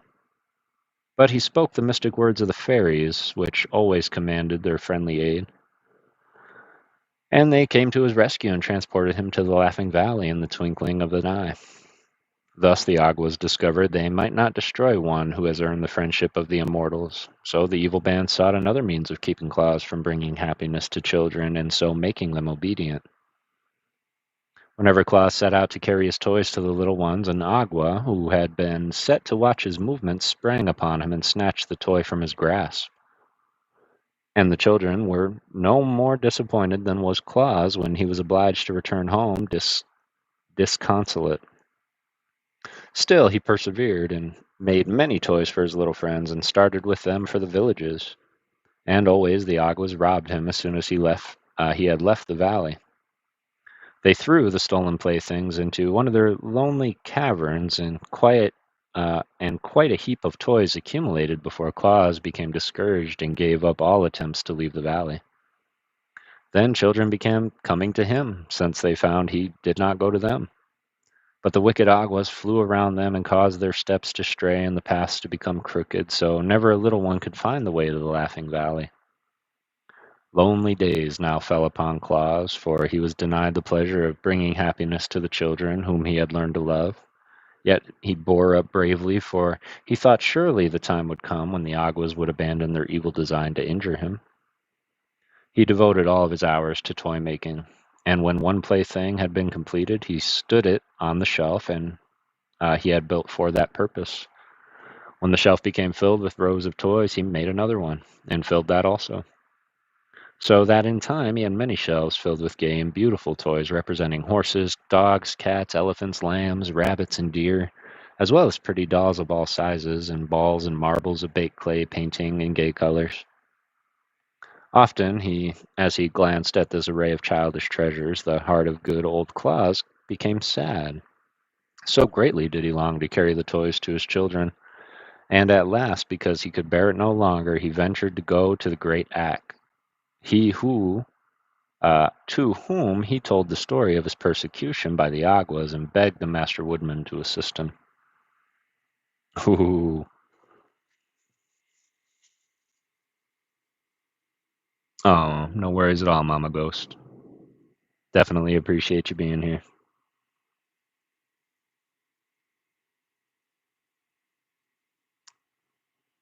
Yes, I hope you have a beautiful rest of your night. We're loving it. Excellent. I'm liking it too. And now it's about to get exciting because this is the battle between good and evil.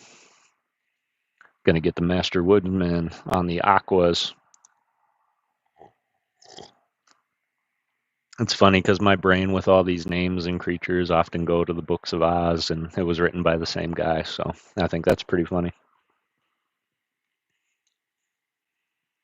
Peace be with you, Mama Ghost. Appreciate you, Matt.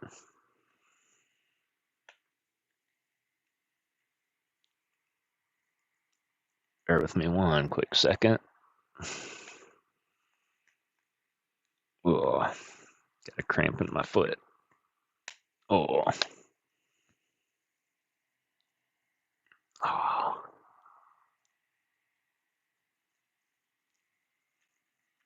Oh, there we go. The great battle between good and evil. Ak listened gravely to the recital of Claus, stroking his beard, and while with a slow, graceful motion that betokened deep thought. He nodded approvingly when Claus told how the Nooks and Fairies had saved him from death, and frowned when he heard that the Aguas had stolen the children's toys.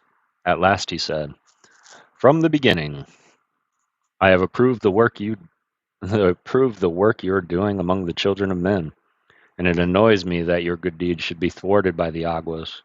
We immortals have no connection whatever with the evil creatures who have attacked you. Always have we avoided them, and they, in turn, have hitherto taken care not to cross our pathway. But in this matter I find they have interfered with one of our friends, and I will ask them to abandon their persecutions, as you are under our protection." Claus thanked the Master Woodsman most gratefully and returned to his valley, while Ak, who never delayed carrying out his promises, at once traveled to the mountains of the Aguas. There, standing on the bare rocks, he called on the king and his people to appear. Instantly, the place was filled with throngs of scowling Aguas, and their king, perching himself on the point of rock, demanded fiercely, "Who dares call on us?" "It is I, the Master Woodman of the world," responded Ak. "Here are no forests for you to claim," cried the king angrily. "We owe no allegiance to you, nor any immortal." "That is true," replied Ak calmly. "Yet you have ventured to interfere with the actions of Claus, who dwells in the Laughing Valley and is under our protection." Many of the Aguas began muttering at this speech, and their king turned threateningly on the Master Woodman. "You are set to rule the forest, but the plains and valleys are ours," he shouted. "Keep to your own dark woods. We will do as we please with Claus." "You shall not harm our friend in any way," replied Ak. "Shall we not?" asked the king impudently. "You will see, our powers are vastly superior to those of mortals, and fully as great as those of the immortals."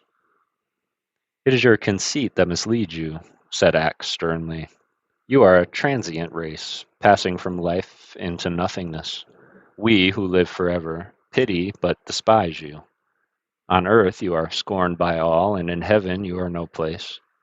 Even the mortals, after their earth life, enter another existence for all time, and so are your superiors. How, then, dare you, who are neither mortal nor immortal, refuse to obey my wish?" The Aguas sprang to their feet with menacing gestures, but their king motioned them back. "Never before," he cried to Ak, while his voice trembled with rage, "has an immortal declared himself the master of the Aguas. Never shall an immortal venture to interfere with our actions again, for we will avenge your scornful words by killing your friend Claus within 3 days. Nor you, nor all the immortals can save him from our wrath. We defy your powers. Begone, Master Woodsman of the world. In the country of the Aguas you have no place." "It is war," declared Ak, with flashing eyes. "It is war," returned the king, savagely. "In 3 days your friends will be dead." The master turned away and came to his forest of Burzee, where he called the meeting of the immortals and told them of the defiance of the Aquas and their purpose to kill Claus within 3 days. The little folk listened to him quietly. "What shall we do?" asked Ak. "These creatures are of no benefit to the world," said the prince of the Nooks. "We must destroy them." "Their lives are devoted only to evil deeds," said the prince of the Ryls. "We must destroy them." "They have no conscience, and endeavor to make all mortals as bad as themselves," said the queen of the fairies. "We must destroy them." "They have defied the great Ak and threatened the life of our adopted son," said the beautiful Queen Zerline. "We must destroy them." The Master Woodman smiled. "You speak well," he said. "These Aguas we know to be a powerful race, and they will fight desperately. Yet the overcome is certain, for we who live can never die, even though conquered by our enemies, while every Agua who is struck down is one foe the less to oppose us. Prepare, then, for battle, and let us resolve to show no mercy to the wicked." Thus arose that terrible war between the immortals and the spirits of evil, which is sung in the fairyland to this very day. The King Agua and his band determined to carry out the threat to destroy Claus. They now hated him for two reasons: he made the children happy, and he was a friend of the Master Woodman. But since Ak's visit, they had reason to fear the opposition of the immortals, and they dreaded defeat. So the king sent swift messengers to all parts of the world to summon every evil creature to his aid. And on the third day after the declaration of war, a mighty army was at the command of the King Agua. There were 300 acidic dragons, they spelled it with an S, breathing fire that consumed everything it touched and hated mankind and all good spirits. And they were three-eyed giants of Tatchery, a host in themselves who liked nothing better than to fight. The next came the black demons of Pantalonia, with great spreading wings like those of a bat, which swept terror and misery through the world as they beat upon the air. And joined to these were the Gazoo goblins, the Goozle goblins, with long talons as sharp as swords, with which they clawed the flesh from their foes.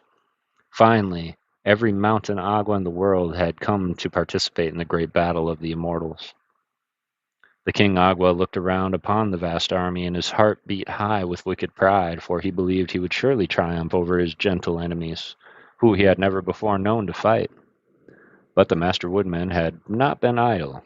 None of his people were used to warfare, yet now that they were called upon to face the hosts of evil, they willingly prepared for the fray. Ak had commanded them to assemble in the Laughing Valley, where Claus, ignorant of the terrible battle was thus to be waged on his account, was quietly making his toys. Soon the entire valley, from hill to hill, was filled with little immortals. The Master Woodman stood first, bearing a gleaming axe that shone like burnished silver. Next came the Ryls, armed with sharp thorns from bramble bushes, and the Nooks, bearing the spears they used when they were forced to prod their savage beasts into submission. The fairies, dressed in white gauze with rainbow-hued wings, bore golden wands, and the wood nymphs, in their uniforms of oak leaf green, carried switches from ash trees as weapons. Loud laughed the Agua King when he beheld the size of the army of his foes. To be sure, the mighty axe of the woodman was to be dreaded, but the sweet-faced nymphs and pretty fairies and gentle Ryls and crooked Nooks were such harmless folks that he almost felt shame in having called such a terrible host to oppose them. "Since these fools dare to fight," he said to the leader of the Tattery Giants, "I will overwhelm them with our evil powers." To begin the battle, he poised a great stone in his left hand and cast it full against the sturdy form of the Master Woodsman, who turned it aside with his axe. Then rushed the three-eyed giants of Tattery upon the Nooks, and the Goozle goblins upon the Ryls, and the fire-breathing dragons upon the sweet fairies, because the nymphs were Ak's own people. The band of the Aguas sought them out, thinking to overcome them with ease. But it is the law that while evil unopposed may accomplish terrible deeds, the powers of good can never be overthrown when opposed to evil. Well, had it been for the King Agua, he had known the law. His ignorance cost him his existence, for one flash of an axe borne down by the Master Woodman of the world cleft the wicked king in twain, and rid the earth of the vestile creature it contained. Greatly marveled the Tattery Giants when the spears of the little Nooks pierced their thick walls of flesh and sent them reeling to the ground with howls of agony. Woe came the sharp-taloned goblins when the thorns of the Ryls reached their savage hearts and let their lifeblood sprinkle all the plain, and afterward from every drop a thistle grew. The dragons paused astonished before the fairy wands, from whence rushed a power that caused their fiery breaths to flow back onto themselves, and so they shriveled away and died. As for the Aguas, they had scant time to realize how they were destroyed, for the ash switches of the nymphs bore a charm unknown to any Agua, and turned their foes into clods of the earth at the slightest touch. When Ak leaned upon his gleaming axe and turned to look over the fields of battle, he saw a few giants who were able to run disappearing over the distant hills on their return to Tattery. The goblins had perished, every one, as had the terrible dragons, while all that remained of the wicked Aguas was the great number of earthen hillocks dotting the plain.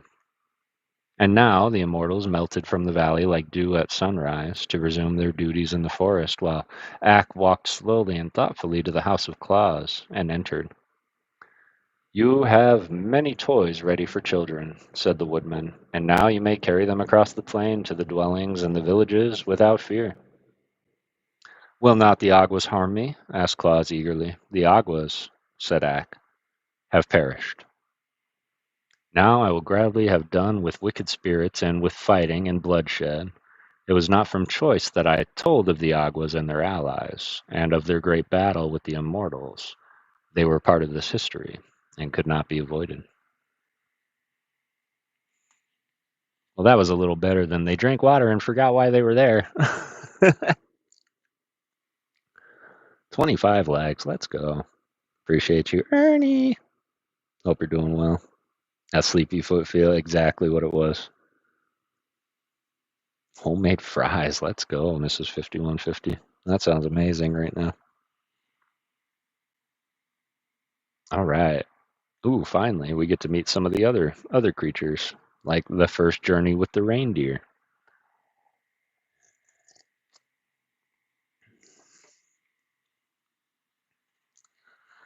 The first journey with the reindeer. Those were happy days for Claus when he carried his accumulation of toys to the children who have awaited him so long. During his imprisonment in the valley, he had been so industrious that all of his shelves were filled with playthings, and after quickly supplying the little ones living near by, he saw he must now extend his travels to far wider fields. Remembering the time when he had journeyed with Ak through all the world, he knew children were everywhere, and he longed to make as many as possible happy with his gifts.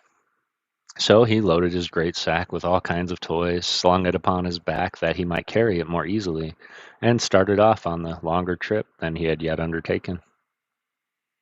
Wherever he showed his merry face, in hamlet or in farmhouse, he received a cordial welcome, for his fame had spread into far lands.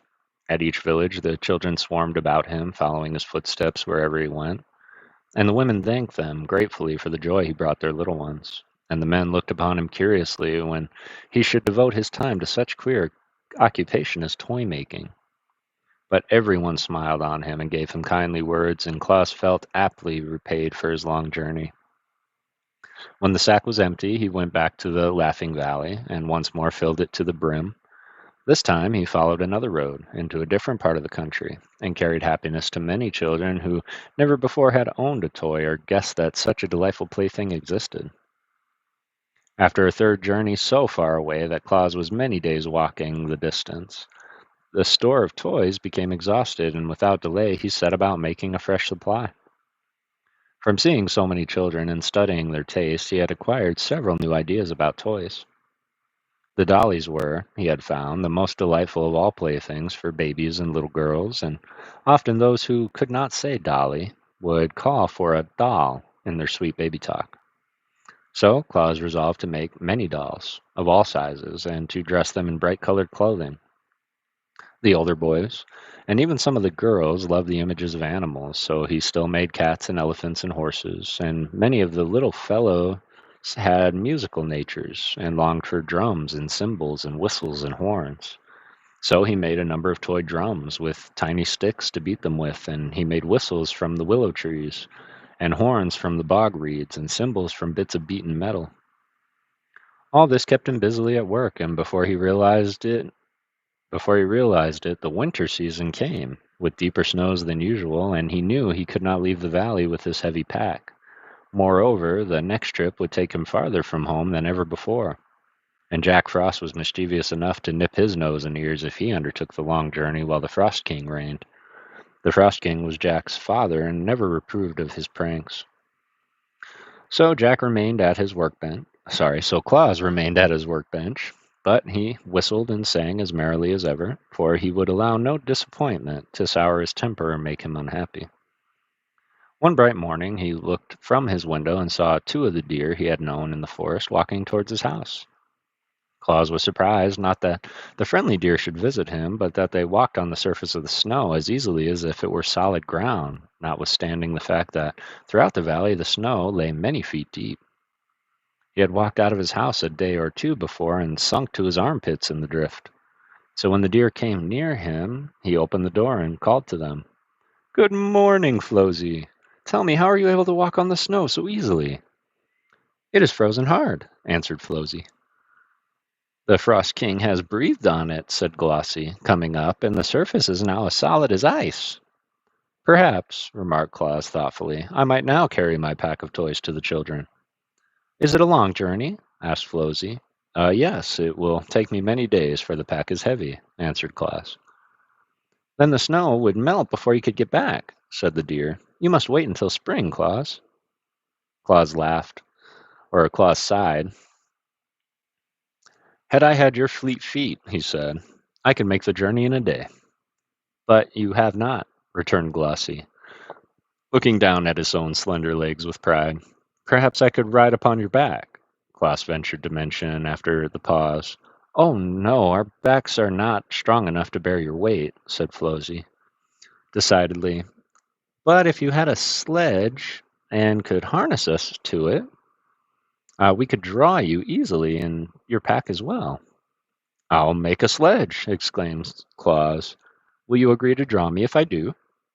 Well, replied Flozy, we must first go and ask the Nooks, who are our guardians, for permission, but if they consent and you can make a sledge and harness, we will gladly assist you.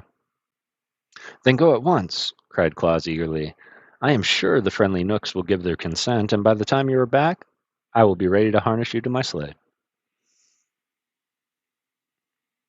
Flosy and Glossy, being deer of much intelligence, had long wished to see the great world, so they gladly ran over the frozen snow to ask the Nooks if they might carry Claus on his journey. Meantime, the toy maker hurriedly began to construct a sledge using material from his woodpile. He made two long runners that turned upward at the front ends, and across these nailed short boards to make a platform. It was soon completed, but was as rude in appearance as it was possible for a sledge to be. The harness was more difficult to prepare, but Claus twisted strong cords together and knotted them so they would fit around the necks of the deer, in the shape of a collar. From these ran other cords to fasten the deer to the front of the sledge. Before the work was completed, Glossy and Flosy were back from the forest, having been granted permission by Will Nook to make the journey with Claus, provided they would to Burzee by daybreak the next morning. That is not a very long time, said Flosy, but we are swift and strong, and if we can get started by this evening, we can travel many miles during the night. Claus decided to make the attempt, so he hurried on his preparations as fast as possible. After a time, he fastened the collars around the necks of his steeds and harnessed them to his rude sledge. Then he placed the stool on a little platform to serve as a seat, and filled the sack with his prettiest toys. How do you intend to guide us? Asked Glossy. We have never been out of the forest before, except to visit your house, so we shall not know the way. Claus thought about it for a moment, then he brought more cords and fastened two of them to the spreading antlers of each deer, one on the right and the other on the left. Those will be my reins, said Claus, and when I pull them to the right or to the left, you must go in that direction. If I do not pull the reins at all, you may go straight ahead. Very well, answered Glossy and Flossie, and then they asked, "Are you ready?" Claus seated himself upon the stool, placed the sack of toys at his feet, and then gathered up the reins. "All ready," he shouted. "Away we go." The deer leaned forward, lifted their slender limbs, and the next moment they flew the sledge over the frozen snow. The swiftness of the motion surprised Claus, for in a few strides they were across the valley and gliding over the broad plain beyond. The day had melted into evening by the time they started for. Swiftly as Claus had worked, many hours had been consumed in making his preparations, but the moon shone brightly to light their way, and Claus soon decided it was just as pleasant to travel by night as by day. The deer liked it better, for although they wished to see something of the world, they were timid about meeting men, and now all the dwellers in the towns and farmhouses were sound asleep and could not see them. Away and away they sped, on and on over the hills and through the valleys and across the plains until they reached the village where Claus had never been before. Here he called on them to stop, and they immediately obeyed. But a new difficulty now presented itself, for the people had locked their doors when they went to bed, and Claus found he could not enter the houses to leave his toys. "I'm afraid, my friends, we have made our journey for nothing," said he, "for I shall be obliged to carry my playthings back home again without giving them to the children of this village." "What is the matter?" asked Flossie. "The doors are locked," answered Claus, "and I cannot get in."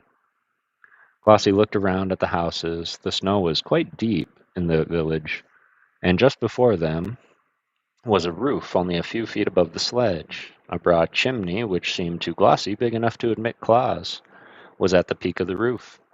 "Why don't you climb down that chimney?" asked Glossy. Claus looked at it.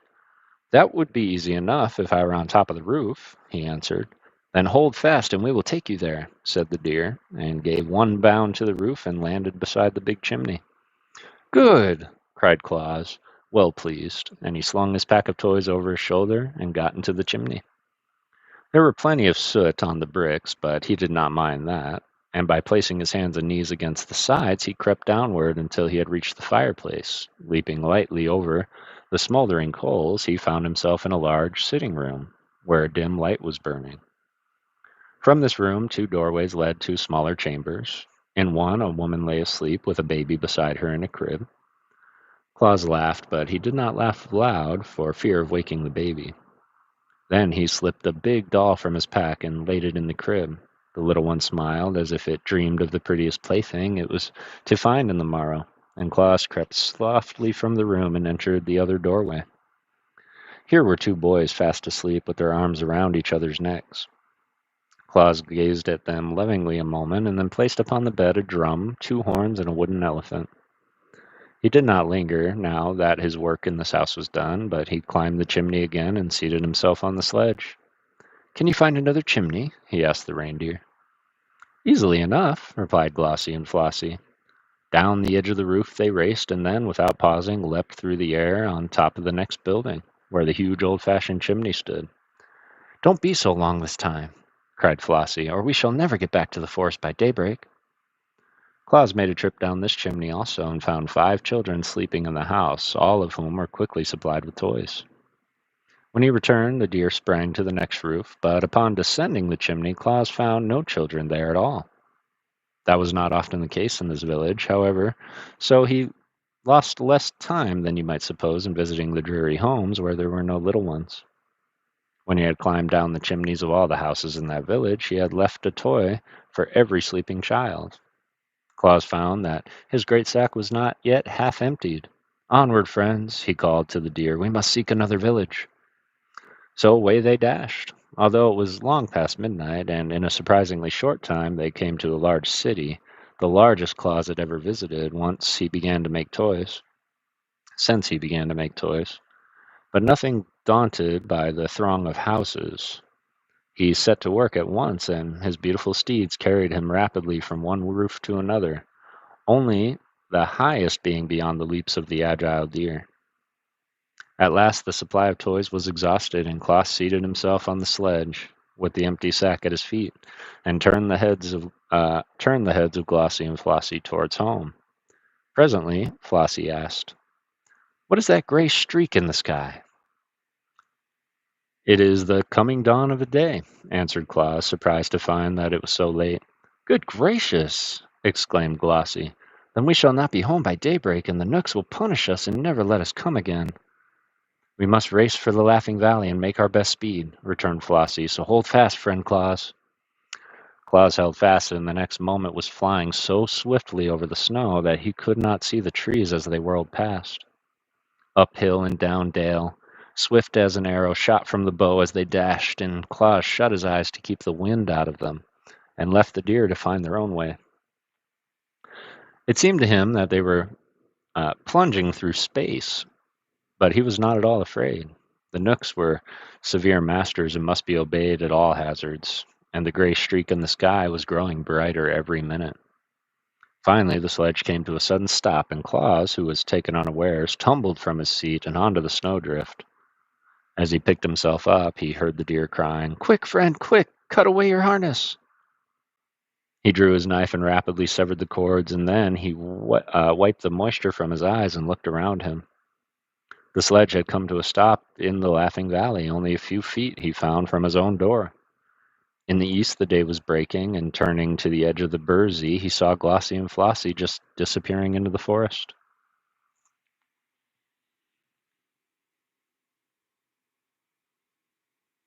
Four more likes. Let's go. Can we get to 30?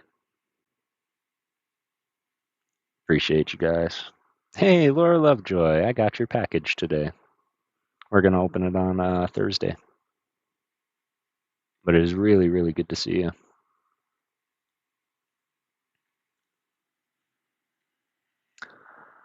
We are reading The Life and Adventures of Santa Claus. Next chapter is Santa Claus. Claus thought that none of the children would ever know where the toys came from, which they found by their bedsides when they wakened the following morning. But kindly deeds are sure to bring fame, and fame has many wings to carry its tidings into far lands. So for miles and miles, in every direction, people were talking of Claus and his wonderful gifts to children. The sweet generousness of his work caused a few selfish folk to sneer. But even these were forced to admit their respect for the man so gentle-natured that he loved to devote his life to pleasing the helpless little ones of his race. Therefore, the inhabitants of every city and village had been eagerly watching the coming of Claus, and remarkable stories of his beautiful playthings were told the children to keep them patient and contented. When, on the morning following the first trip of Claus with his deer, the little ones came running to their parents with the pretty toys they had found, and asked from whence they came, there was but one reply to the question. The good Claus must have been here, my darlings, for his are the only toys in all the world. But how did he get in? Asked the children. At this the fathers shook their heads, being themselves unable to understand how Claus had gained admittance to their homes, but the mothers, watching the glad faces of their dear ones, whispered that the good Claus was no mortal man, and assuredly a saint, and they piously blessed his name for the happiness when he bestowed upon their children. A saint, said one, with bowed head, has no need to unlock doors if he pleases him to enter our homes. And afterward, when a child was naughty or disobedient, his mother would say, You must pray to the good Santa Claus for forgiveness. He does not like naughty children, and unless you repent, he will bring you no more pretty toys. But Santa Claus himself would not have approved this speech. He brought toys to the children because they were little and helpless, and because he loved them. He knew that the best of children were sometimes naughty, and that the naughty ones were often good.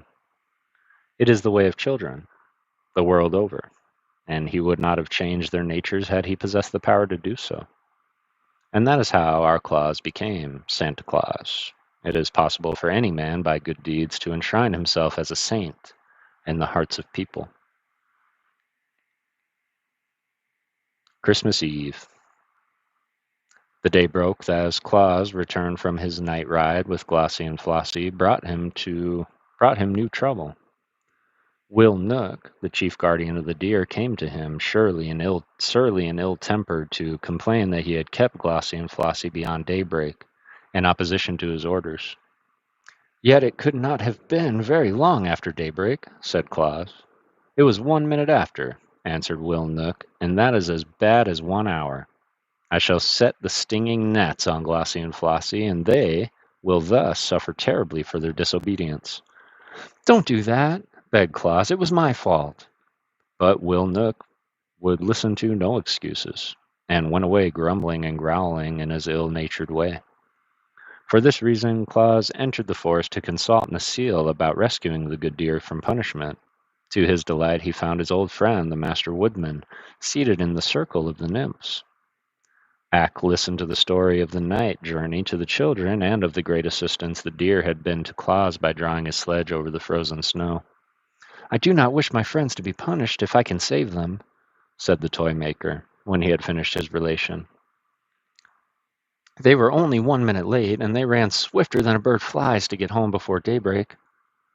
Ak stroked his beard thoughtfully a moment, and then sent for the Prince of the Nooks, who rules all the people in Burzee, and also for the Queen of the Fairies and the Prince of the Ryls. When all were assembled, Claus told his story again, and Ak commanded that the master address the Prince of the Nooks, saying, The good work that Claus is doing among mankind deserves the support of every honest immortal. Already he is called a saint in some of the towns, and before long the name of Santa Claus will be lovingly known in every home that is blessed with children. Moreover, he is the son of our forest, so we owe him our encouragement. You, ruler of the Nooks, have known him these many years. Am I not right in saying he deserves our friendship? The prince, crooked and sour of a visage as all Nooks are, looked openly upon the dead leaves at his feet and muttered, You are the master woodman of the world. Ak smiled, but continued in short tones, It seems that the deer, which are guarded by your people, can be of great assistance to Claus. And as they seem willing to draw the sledge, I beg that you permit him to use their services whenever he pleases. The prince did not reply, but tapped the curled point of his sandal with the tip of his spear as if in thought. Then the fairy queen spoke to him in this way. If you consent to Ak's request, I will see that no harm comes to your deer while they are away from the forest. The Prince of the Ryls added, As for my part, I will allow every deer that assists Claus the privilege of eating my casa plants. which give strength, and my gnaw plants, which give fleetness of foot, and my marbon plants, which give long life.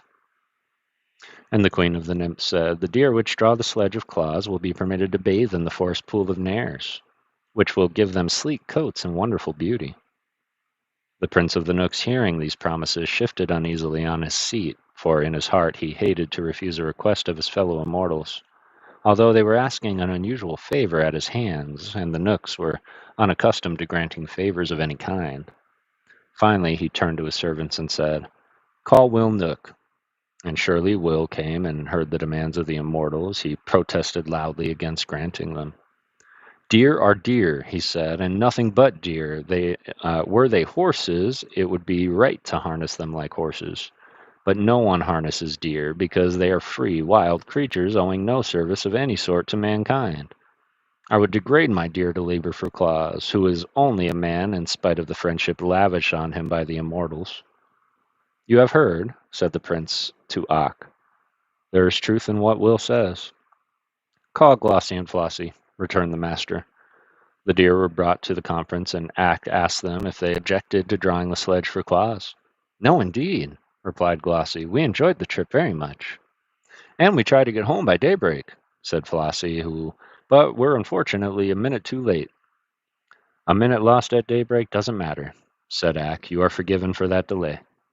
Provided it does not happen again, said the Prince of the Knooks sternly. And will you permit them to make another journey with me? Asked Claus eagerly. The prince reflected while he gazed at Will, who was scowling, and at the master woodman, who was smiling. Then he stood up and addressed the company as follows. Since you all urge me to grant the favor, I will permit the deer to go with Claus once every year on Christmas Eve, provided they always arrive to the forest at daybreak. He may select any number he pleases, up to 10, to draw his sledge, and those shall be known among us as reindeer, to distinguish them from the others.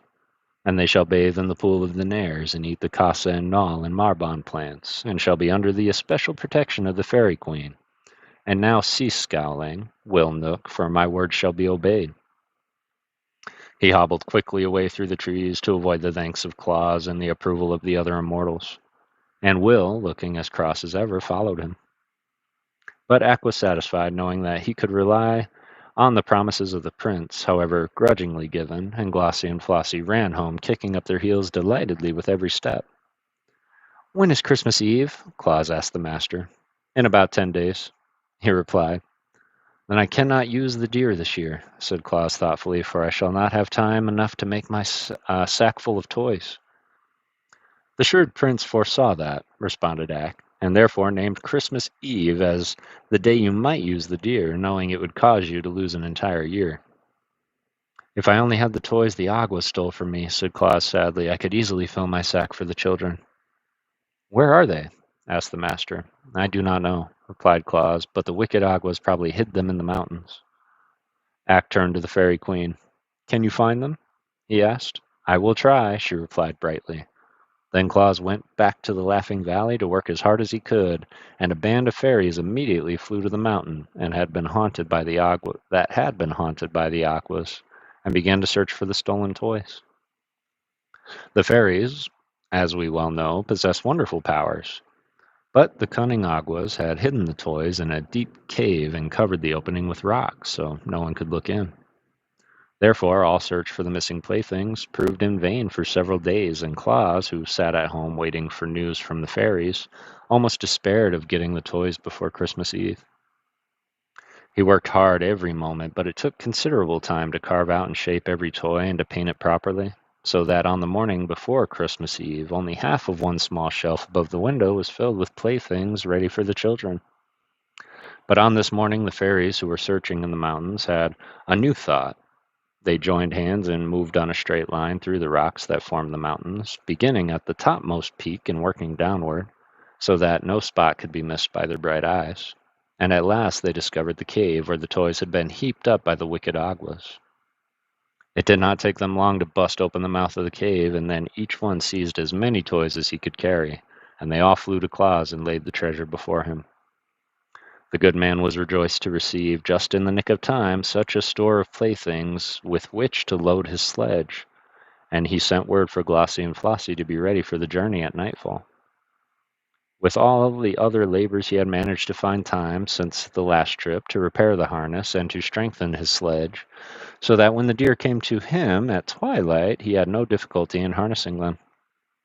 "We must go in another direction tonight," he told them, "where we shall find children I have never yet visited, and we must travel fast to work quickly, for my sack is full of toys and running over the brim." So just as the moon arose, they dashed out of the Laughing Valley and across the plains and over the hills to the south.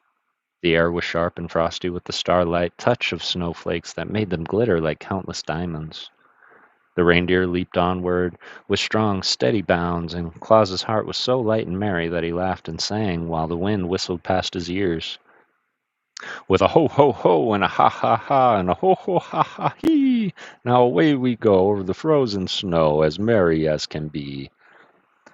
Jack Frost heard him and came racing up with his nippers, but when he saw it was Claus, he laughed and turned away again. The mother owls heard him as he passed near the wood and stuck their heads out of the hollow places in the tree trunks. But when they saw who it was, they whispered to the owlets nesting near them that it was only Santa Claus carrying toys to the children. It is strange how much those mother owls know.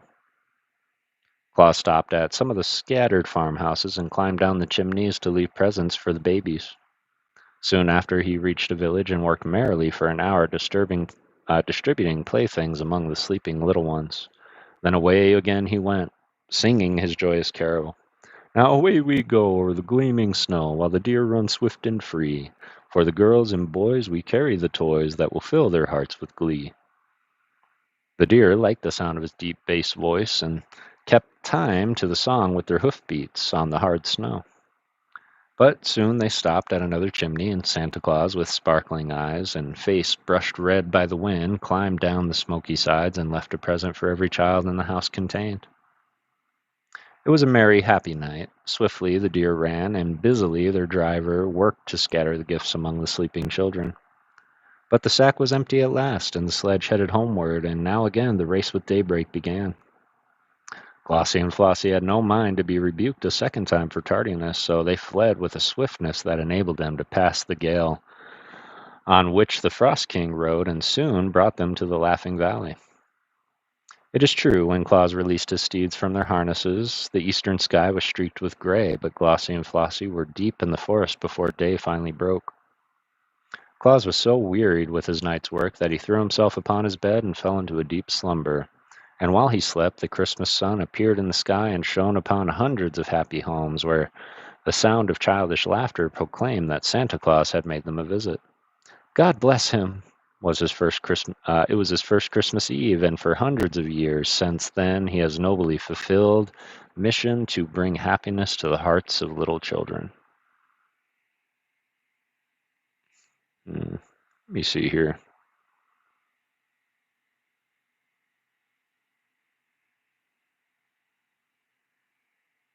Okay, we're going to finish the second book and then we're going to stop because I didn't realize that it kept going. So, yes, I hope Dex feels better. Claire C., I hope you're doing well. Yeah, so we're just going to read the next two little chapters and then we'll pause for book 3 till next time. The First Christmas Tree. Claus had always kept his promises to the Knooks by returning to the Laughing Valley before daybreak, but only the swiftness of his reindeer has enabled him to do this, for he travels all over the world. He loved his work, and he loved the brisk night rides on his sledge and the gay tinkle of the sleigh bells. On the first trip with the 10 reindeer, only Glossie and Flossie wore bells, but each year thereafter, for 8 years, Claus carried presents to all children of the Gnome King, and that good-natured monarch gave him in return a string of bells at each visit, so that finally every one of the 10 deer was supplied. And you may imagine what a merry tune the bells plays as the sledge sped over the snow. The children's stockings were so long that they required many great toys to fill them, and soon Claus found there were other things besides toys that children love. So he sent some of the fairies, who were always his good friends, into the tropics, from whence they returned with great bags full of oranges and bananas, which they were plucked from trees. Other fairies flew to the wondrous valley of Funnyland, where delicious candies and bonbons grow thickly on the bushes and return laden with many boxes of sweetmeats for the little ones. These things Santa Claus on each Christmas Eve placed in a long stocking, either with his toys, and the children were glad to get them, you may be sure. There are also warm countries where there is no snow in winter, but Claus and his reindeer visit them as well, as their colder climes, for there were little wheels inside the runners of the sledge which permitted it to run smoothly over bare ground as on the snow. And the children who lived in the warm countries learned to know the name of Santa Claus as well as those who lived near the Laughing Valley. Once, just as the reindeer were ready to start their yearly trip, a fairy came to Claus and told him of three little children who lived beneath a rude tent of skins on the broad plain where there were no trees whatever. These poor babes were miserable and unhappy for their parents, who were ignorant people who neglected them sadly. Claus resolved to visit these three children before he returned home, and during his ride he picked up a bushy top of a pine tree with which the wind had broken off and placed it in his sledge. It was nearly morning when the deer stopped before the lonely tent of the skins where the poor children lay asleep. Claus at once planted the bit of pine tree in the sand and stuck many candles on the branches. Then he hung some of his prettiest toys on the tree, as well as several bags of candies. It did not take long for all of this, for Santa Claus works quickly, and when he was ready he lighted the candles, and thrusting his head in the opening of the tent he shouted, "Merry Christmas, little ones!" With that he leapt into a sledge and was out of sight before the children, rubbing the sleep from their eyes, could come out to see who called them. You can imagine the wonder and joy of those little ones, who had never in their lives known a real pleasure before. When they saw the tree sparkling with lights that shone brilliantly in the gray dawn and hung with toys enough to make them happy for years to come, they joined hands and danced around the tree, shouting and laughing until they were obliged to pause for breath. And their parents also came out to look and wonder, and thereafter had more respect and consideration for their children, since Santa Claus had honored them with such beautiful gifts. The idea of a Christmas tree pleased Santa Claus, and so the following year he carried many of them in his sledge and set them up in homes of poor people who seldom saw trees, and placed candles and toys and branches. Of course, he could not carry enough trees in one load for all who wanted them, but in some homes the fathers were able to get trees and have them all ready for Santa Claus when he arrived. And these the good Claus always decorated as prettily as possible and hung with toys enough for all the children who came to see the tree lighted. These novel ideas and the generous manner of which they were carried out made the children long for that one night in the year when their friend Santa Claus should visit them. And as such an anticipation is very pleasant and comforting, the little ones gleaned much happiness, and wondering what would happen when Santa Claus next arrived. Perhaps you remember that stern Baron Braun who once drove Claus from his castle and forbade him to visit his children? Well, many years afterwards, when the old Baron was dead and his son ruled in his place, the new Baron Braun came to the house of Claus with his train of knights and pages and henchmen, and dismounting from his charger, bared his head humbly before the friend of the children. "My father did not know your goodness and worth," he said, "and therefore threatened to hang you from the castle walls. But I have children of my own who long for a visit from Santa Claus, and I have come to beg that you will favor them hereafter as you do other children." Claus was pleased with this speech, for Castle Braun was the only place he had never visited, and he had gladly promised to bring presents to the Baron's children in the next Christmas Eve. The Baron went away contented, and Claus kept his promise faithfully. Thus did this man, through very goodness, conquer the hearts of all, and it was no wonder that he was ever merry and gay, for there was no home in the wide world where he was not welcome more royally than any king. More royally than any king. So we went through his youth, his middle age, and now book 3, we're going to get into old age Santa Claus. And we do still have about an hour left in this whole story, like the whole book.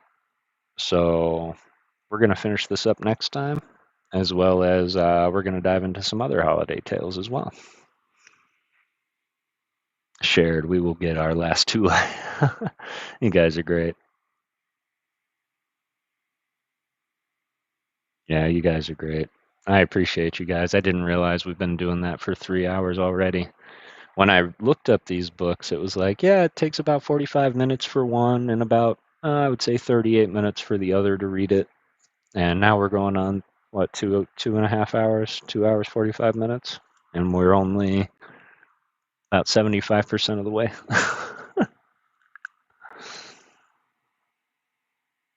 We're just sitting and listening. Need to do the Star Wars Christmas now. 9 paintings. It has 3 to go. She got 4 wood carvings to do before the 19th of December. Those are all Christmas presents for grandchildren and wood carvings for our girl. Aw, that's sweet. That is super sweet. I appreciate you all, and trust me, I would keep going tonight, but I think that I've reached my limits with the words getting all muddled together. Interesting so far, right? I'm thoroughly enjoying it. In fact, I'm willing to commit this to memory of fact. So, Mama, I love you too. I thought you went to bed already. Yes, it is time for dinner indeed. But before we do that, of course, let's go ahead and take a look and see who it is that we can go and bless with a raid. Of course, we normally raid red or blue, but I don't know if red or blue is on tonight. Let's take a look and see who's on right now.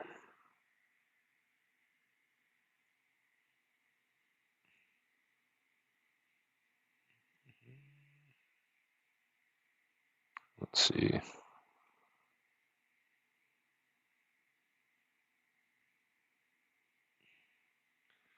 Got corruption. We have Pokey Boys. We have Vicariously. TCG.